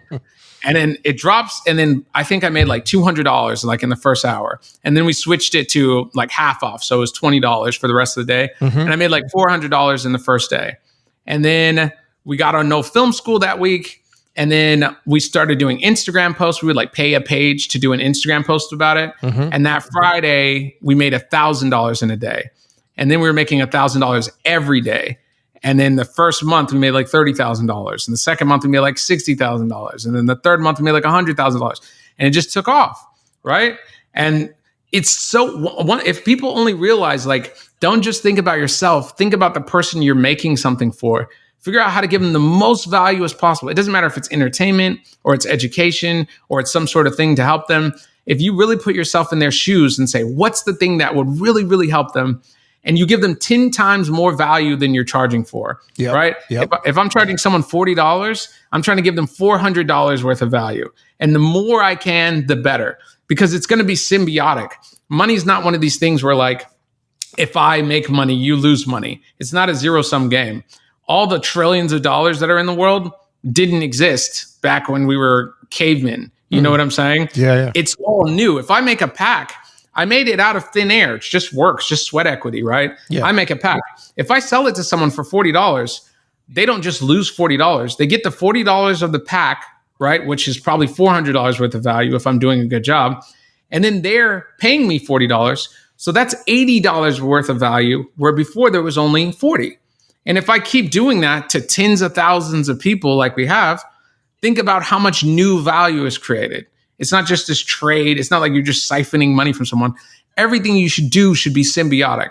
And if people really think about, like, not what about me, but what about the other person too? If you could do that, it's hard for most people to do that. But if you could just take yourself out of yourself for a second and say, how could I help someone else the most I could help them? And then just capture a small piece of that value you created, then you're only adding to the world. You're only being additive. You're only being symbiotic. No one's harming anyone, you know? And if everyone took that approach, literally everything would be better. And ironically, everyone would make way more money. It's interesting.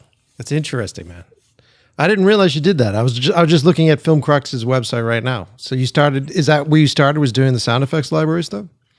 That's the first thing we we're charging people for from FILMCRUX. But before that, I was just doing free stuff. We made so much free stuff for people, and we just gave it away for free. You put in your email and you can get it.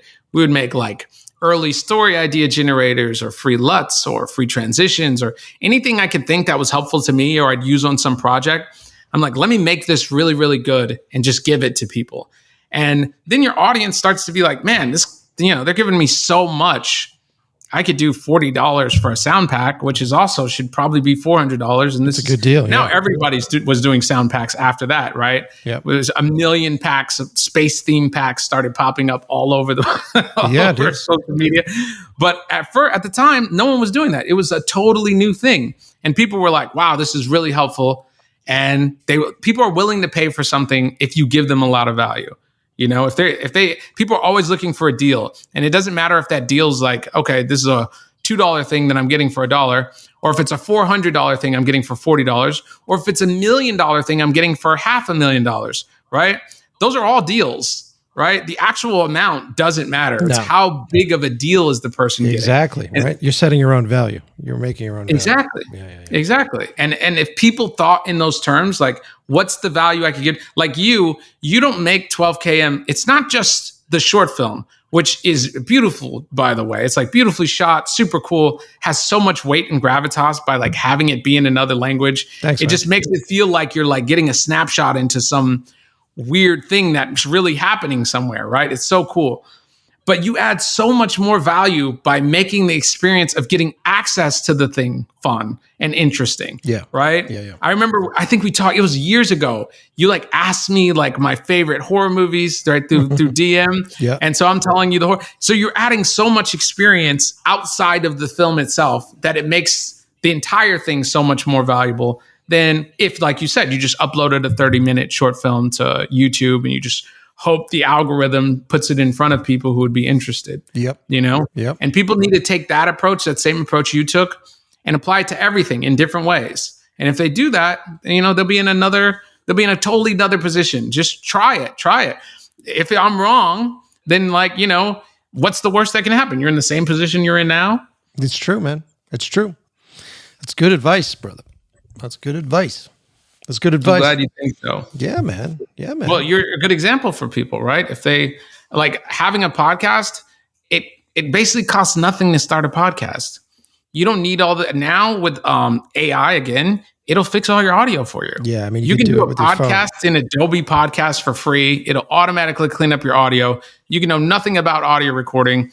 You could talk in your AirPods or into your iPhone mic, record an entire podcast with someone. You can edit it. There's AI editing programs for people who don't know how to edit, but you can edit your podcast or just leave the whole conversation straight through. And you can have a podcast, and then you just spend the other 50% of your effort marketing the thing. And the podcast can be on whatever you're interested in. And there's no gatekeeper. It's wide open. The fact that everyone doesn't have a podcast or a YouTube channel or social media is mind-blowing to me.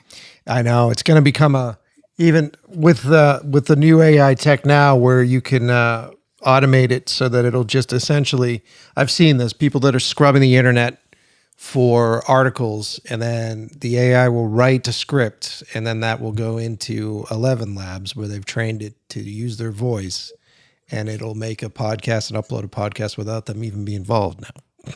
Like it's wild. It's wild. And those tools, people are worried for good reason about what if the big businesses start doing this? They're going to do it. You start doing it, right? What's stopping any person from making the podcast about the thing they love most, or the YouTube channel about the thing they love most? Right now, like social media and YouTube is the new TV. And if you have a social media page or a YouTube channel, you basically have a TV station. Yeah. And what do TV stations need? They need content. They need shows. They need movies, right? Make that stuff. Make shows on social media. Don't just make like, oh, here's a video. Make a show. Make a show where each episode is 30 seconds long or a minute long. Make a YouTube channel where you have a series of videos. It's hard to get someone invested into a new thing up front. But if you have a series on YouTube, people will watch every episode. You telling me you can't get 1,000 people to watch every episode of a series? Well, guess what? Those 1,000 people who watch each episode, they're going to be willing to buy stuff. They're going to be the ones who are the most invested. Yeah. You can make a series on YouTube that will get picked up by Netflix. And now that Netflix is getting into short form content and things like that, they're also getting into indie. They're trying to make a whole like indie, like a content creator, like wing of Netflix. And now that YouTube is past Netflix as far as what people watch on their TV, more people watch YouTube on their TV than Netflix on their TV. It's very true, dude. It's very true. And YouTube is free. Anyone can make a YouTube channel and basically for free have a TV channel.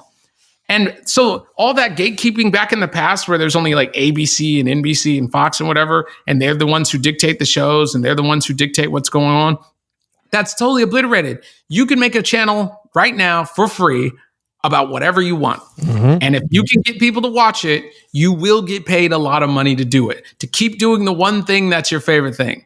And if you don't think that's the best thing in the world, then, you know, I don't know what to tell you. You're focused on the wrong stuff. Right. You might not be wanting to, that may not be the thing you should do with your time. Yeah.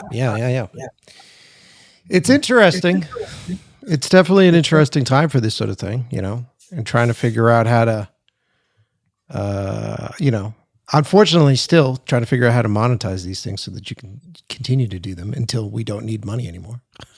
Yeah, that's the hard part. That's why I think everyone should put their attention. Like, what's the thing I love? Once you have that, how do I monetize that thing? And if you just put all the effort into figuring out how to monetize that thing, you can do it. And it's way easier than you think it is, right? Mm-hmm. Now, it's still hard, right? Everything worth doing is kind of hard. Yeah. But it's way easier than it ever would have been in the past.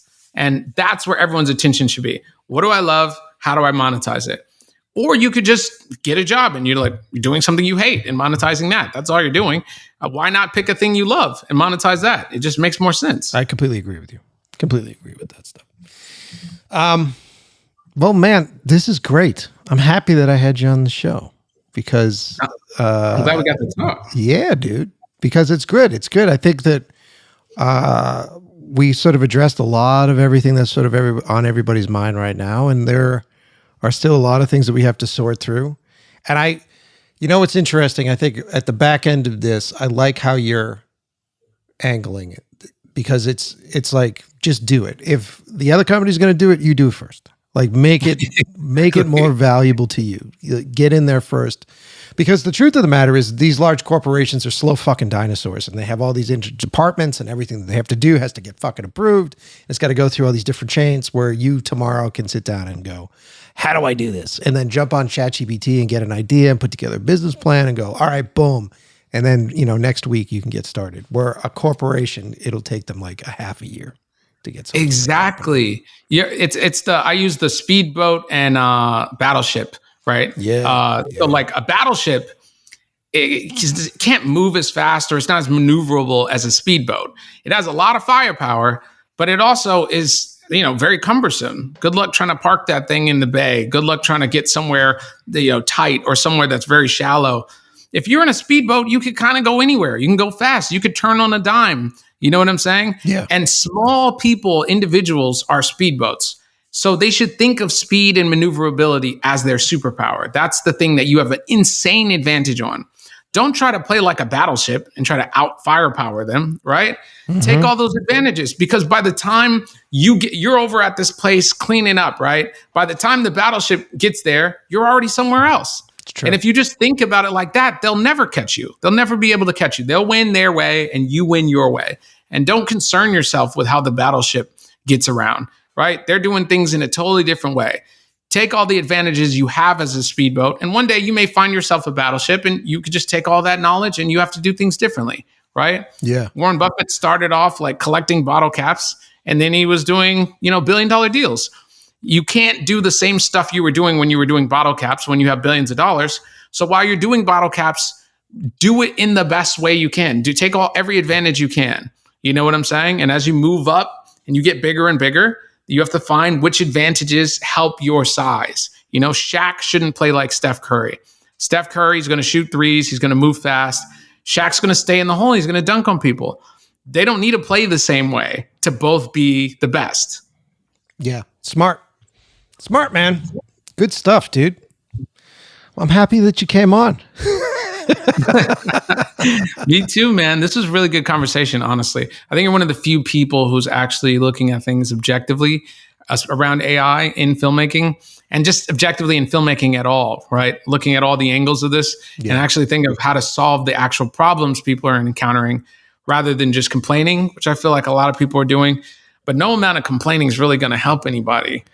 So actually talking them through and figuring out what to do about it, I think, is a huge thing you're doing that I don't see a lot of people doing. Thanks, man. I mean, but look, it's the truth of the matter is that the one thing I've done on the show is always said, you're going to go for this ride with me. So this ride being trying to be a filmmaker in our current world. And all these things are hitting me the same way that they're hitting you, and the same way that they're hitting other people. And so when you start to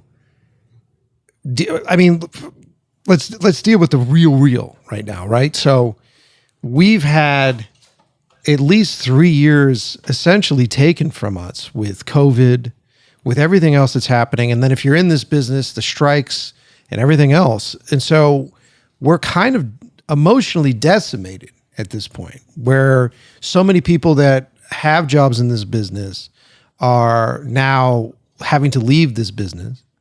Like if you're a technician in this business and you've already like completely tapped out your savings and you've tapped out all that stuff, you're having to walk away from this business right now.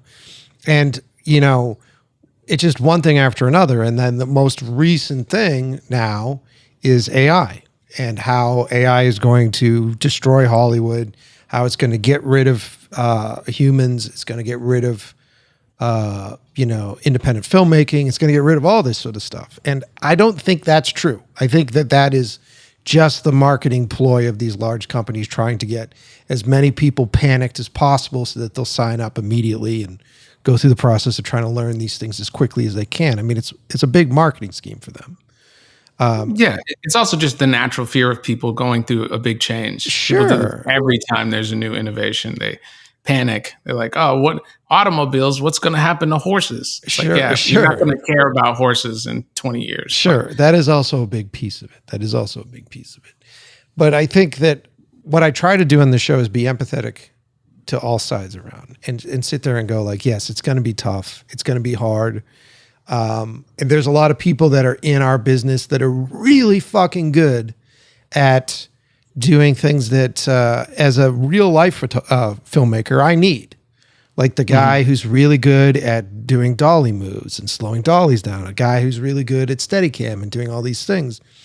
And those folks spent years and years of just technical experience and like the feeling of a feathering of a dolly and how you slow it down and all this stuff to make it as perfect as possible when you watch that on screen. And those positions are disappearing. And so I could sit here and go, well, you catch up with the times, don't catch up with the times, or you can have a bit of empathy and go like, this is going to be hard for you, man. This is difficult. Oh, no, without a doubt. Like you have to have empathy because everyone's not the same. And so everyone has different things they like, different skills they have. They got there in a different way. And so the person who's like optimized for a thing that's going to get like, it's not going to exist in the future. It's like, it's hard not to have empathy for the people who like optimized for no sound acting. And then sound comes along and you have to get into talking in the movie. And the only thing I can think to do that makes sense is like, how do I help as many people as I possibly can jump the valley into talkies, right? And then now you can talk in the movie. How do I help as many people as possible jump into digital filmmaking? Or how do I help as many people as possible jump into AI filmmaking? How do I help as many creators as possible monetize? If you weren't deploying empathy, then you would never even try to help people. And I think a lot of people default to apathy and they're like, we're screwed. Let's do nothing. Yeah. But like having podcasts like this or making content talking about it or, DMing people when they have questions or whatever it is, if you could actually help people navigate it, that's a ton of value, right? That's so much better than the alternative. Like, what is the alternative? You don't help anyone, or you're doom and gloom, and then like you and whoever else doesn't evolve doesn't have a chance now. Yeah. You know what I'm saying? Yeah. It just doesn't make any sense. Like, be proactive in it. You could do nothing. And it's like you could either get crushed by the wave or learn to surf. Yep. And I have all the empathy in the world for people who get crushed by the wave. But my goal is to get nobody crushed or get as few people crushed as possible. Teach as many people to surf as possible. Yep. That's the best thing I can do, right? Everything else is kind of a waste of time. It's true. It's like we could talk about this wave all day, but if you're not learning how to surf, then it's not going to matter. It's very true. And like, I'm very upfront with folks. I'm using this tech. I use this tech behind the scenes, trying to make this stuff work, trying to automate systems that'll make things faster and more efficient. Like all those things, like the idea of having AI automate my entire podcast publishing. My God, that would just save me so much more time to be able to work on my scripts. You know what I mean? Yeah. So and the stuff you actually want to do, like have conversations with cool people and like work on your projects. That's what you should be using it for. Like get it to do as much of the stuff as that you don't want to do or can't do as possible. So you can spend all your time working on the stuff only you can do or that you want to do. And that's the secret. Like producer Patrick, I don't know if you follow him on Instagram, but he's great. But he was talking about recently this idea that in the industry, everybody's using AI and they're hiding it. And so I really like the fact that you're just telling people that, like, there's no need to hide it. Like, I'm going to tell you I'm using it. And that's all I'm trying to do is like, okay, tell everyone, and everyone will get more comfortable with like, we don't need to worry about backlash from people freaking out about this thing. It's not going to help people if we don't tell people we're using this thing and how we're using it and what we're learning and what we're figuring out. So I love that you're doing that. Yeah. And I think that a lot of people have to remember that I'm not killing when I use automation and I use stuff for my thing. There aren't 3 guys that I have on staff that I'm like, all right, guys, go home. Like, that's just me. That's me sitting in front of the computer. My fiance going, "Are you still fucking over there?" And I go, "Yeah. I'm sorry. I have to fucking get the SEO fucking description and the SEO titles to this fucking episode." Like that's the shit that you're saving your time on. It's those things, and those are the jobs that you can't find people for realistically because they're like, I don't want to do that fucking shit work. And you go, yeah, right. It's shit work, dude. That's what it is. Like, oh, do you really want me to hire you to come in and sync up like 27 hours worth of footage? No, I'm going to use a syncing program to do that. And then I'll bring you in to help me like edit. How about that? How about you come in to do some creative stuff? How about Exactly. We do like the stuff Flow. we like. Yeah, man. You saw the movie Flow that just came out a few years ago, the animated movie. I think it might have came out last year. Yeah, with It's the from, animals. Yeah. I don't know where it was from, but I think they were the first Oscar ever for their country. But Yeah. incredible movie, beautiful, tiny team.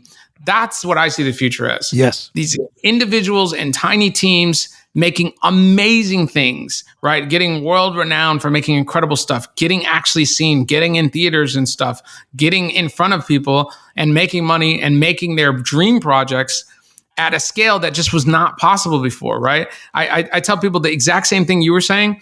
All these YouTube videos that I'm making, I'm doing them all myself. I'm doing all the sound design, the music, the editing, everything you see on FILMCRUX, at least up to this point, I've done all of it myself. Yeah. Every aspect. I'm way more involved than most filmmakers on every creative decision.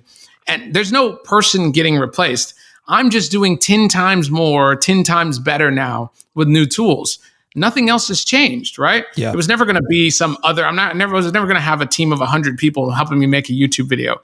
This is just not what it is, right? No. You're basically a multiplier on yourself with these new tools. You're basically making yourself have superpowers, right? But it's still you. You're not worse off with superpowers. Nobody else is worse off with you having superpowers, being able to create your dream projects. Those people have superpowers too. They're just whether or not they choose to use them. Yeah. And you don't have to use them. If you want to do things the old, that's the other thing. People who are real traditionalists, if you're cobbling your own shoes or you're sitting and you want to like shoot on film and cut that by hand and you don't want to process it to digital, you can still do that. And the beautiful thing is there will be an audience for people who love exactly that thing. Back in the day, everyone used to hand make shoes. All shoes were handmade. There was no alternative.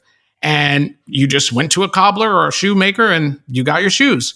And no one really cared and they weren't expensive because that's the only way you could get shoes. Then manufacturing came out. And I'm pretty sure if you go in most people's closet, all of their shoes were manufactured and made by robots. They were not these handmade custom leather shoes from Italy or something. Right. But after that, that became a whole market. And now there are shoes that sell for $2,000, $3,000. That didn't exist back in the day. So the handmade, handcrafted, human did this thing art became way more valuable than ever before.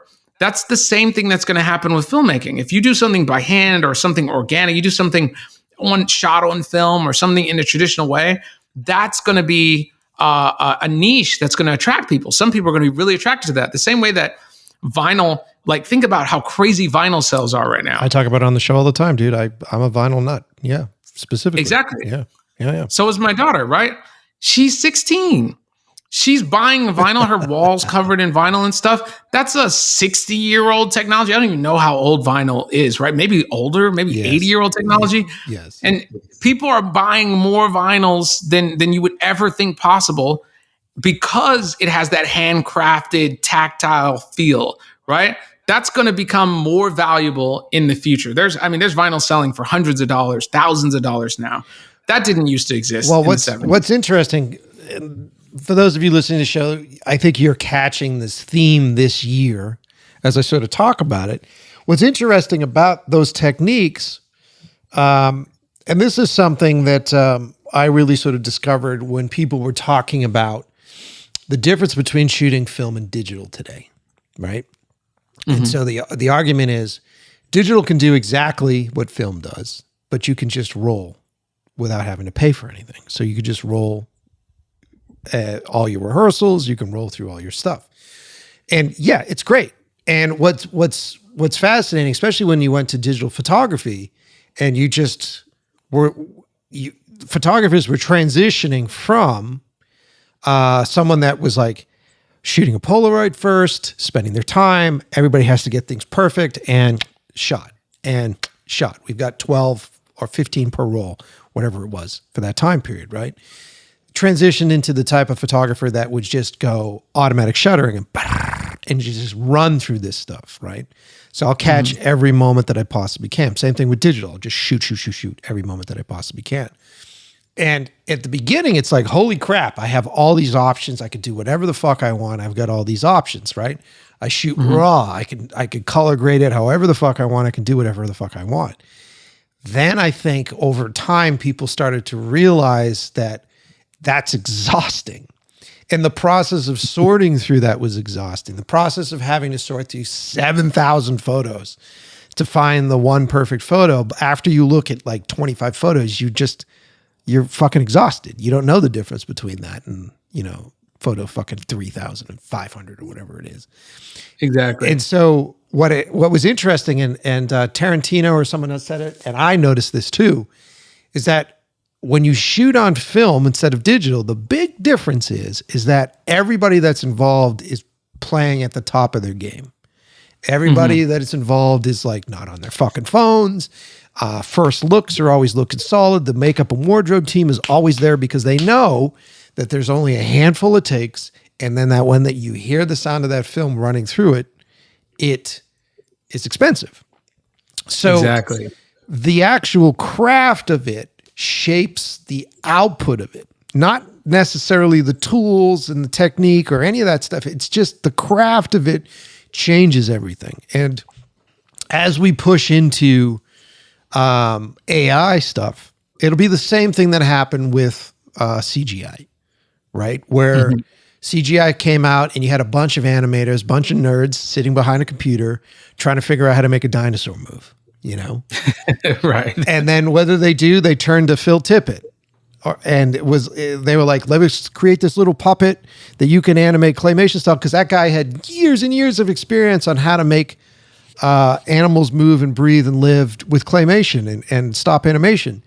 And so they gave him a little puppet, and so he started with the wire work, making that thing work, and suddenly the dinosaurs came to life. And I think as we're looking at this AI tech right now, we're in a place where the way it essentially works is it's referencing other things. And it may not be directly referencing something, but it's doing a very large Google search for ID tags, for metadata.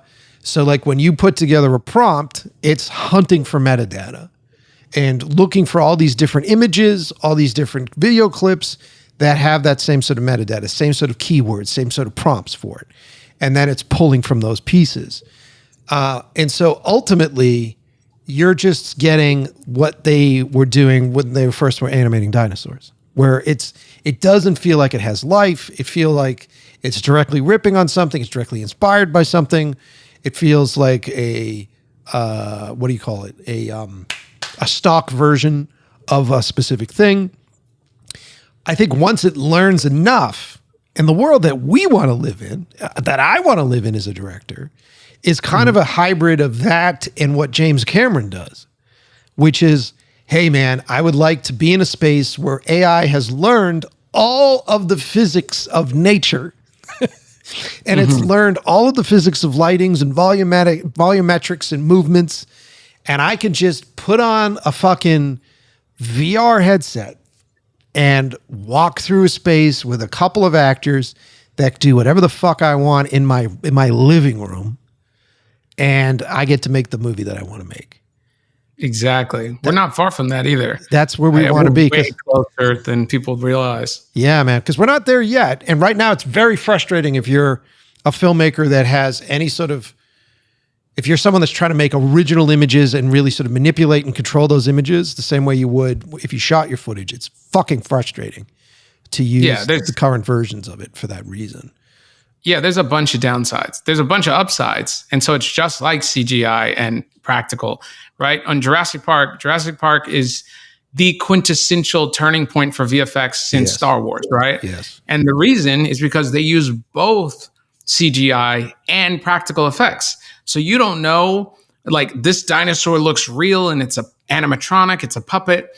This dinosaur is like VFX, and you don't know when it's switching, and it switches so seamlessly. And that's really how AI can be used really great. You could either do Toy Story, where your thing's entirely computer generated, and make a beautiful film, or you could do an entire live action film, right, where it's like, okay, you have it's like a classic Hitchcock film or something. There's no computer generated imagery, or you could do something that's a combination of both. Yep. And you could be anywhere on that line, on that dynamic. And so I think it's fun to explore all of them. I already do so much that has no, like I said, I do VFX, I do animation. I already do so much on the one side. This side's new, so I want to experiment there. And I still do both. I still do totally live action things, still do things that are totally AI. And then I do things that are in the middle, and all combinations of VFX, stop motion stuff, everything you can think of. And there's really kind of no limits, right? There's no rules. You can make whatever you want to make, however you want to make it, especially if you don't take money from anybody to do it. That's where the real power for filmmakers comes in. Once you learn how to monetize whatever you're doing, you don't have to ask for money, right? Yeah. You can make whatever you want and make money from it. Yeah. Once you can do that, you have a crazy superpower and you're unstoppable. And so experimenting with this stuff now is really good, because there are going to be people who get insanely good with these things. And if you're one of those people, just like ILM, right? ILM's still dominant in VFX because they were doing it first. So if you get on early, you have a crazy advantage. And if you don't want to do it, you don't have to do it. Just know that that's going to happen, right? You may like Phil Tippett. Maybe someone's not going to be able to, maybe people aren't going to want to pay you to do all the things that they could get CGI to do now. But hey, also like Phil Tippett, you could make Mad God or something. You make your own movie and get people to see it. You could do things that just weren't possible before. This is the same thing. It's just the same pattern repeating again and again. It looks different, but the pattern is the same. It's interesting, man. It's interesting stuff. It's good. It's a good episode, man. Awesome. Yeah, I'm glad to be on. We talked about a lot. Maybe we'll have to do it again sometime. Yes. There's so much to talk about, man. And I think that I appreciate you coming on. I appreciate you sharing. And I appreciate you being proactive. And I appreciate you standing up for what you believe in. And I think at the end of this conversation, hopefully you guys feel a little less afraid of everything that's happening right now. I mean, it's scary, but hopefully just feel a little less afraid. I mean, we live in a fear-mongered society right now where fear makes people money. Remember that.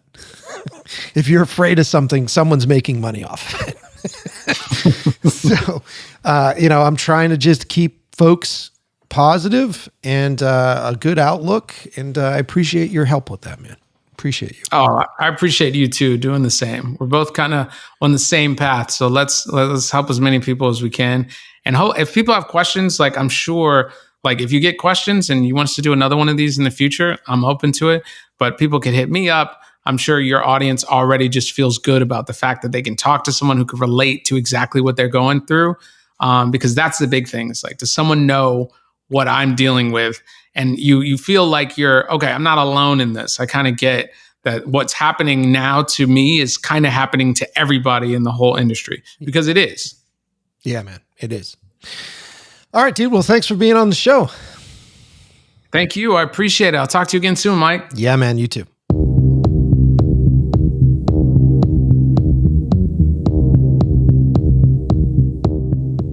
There it is.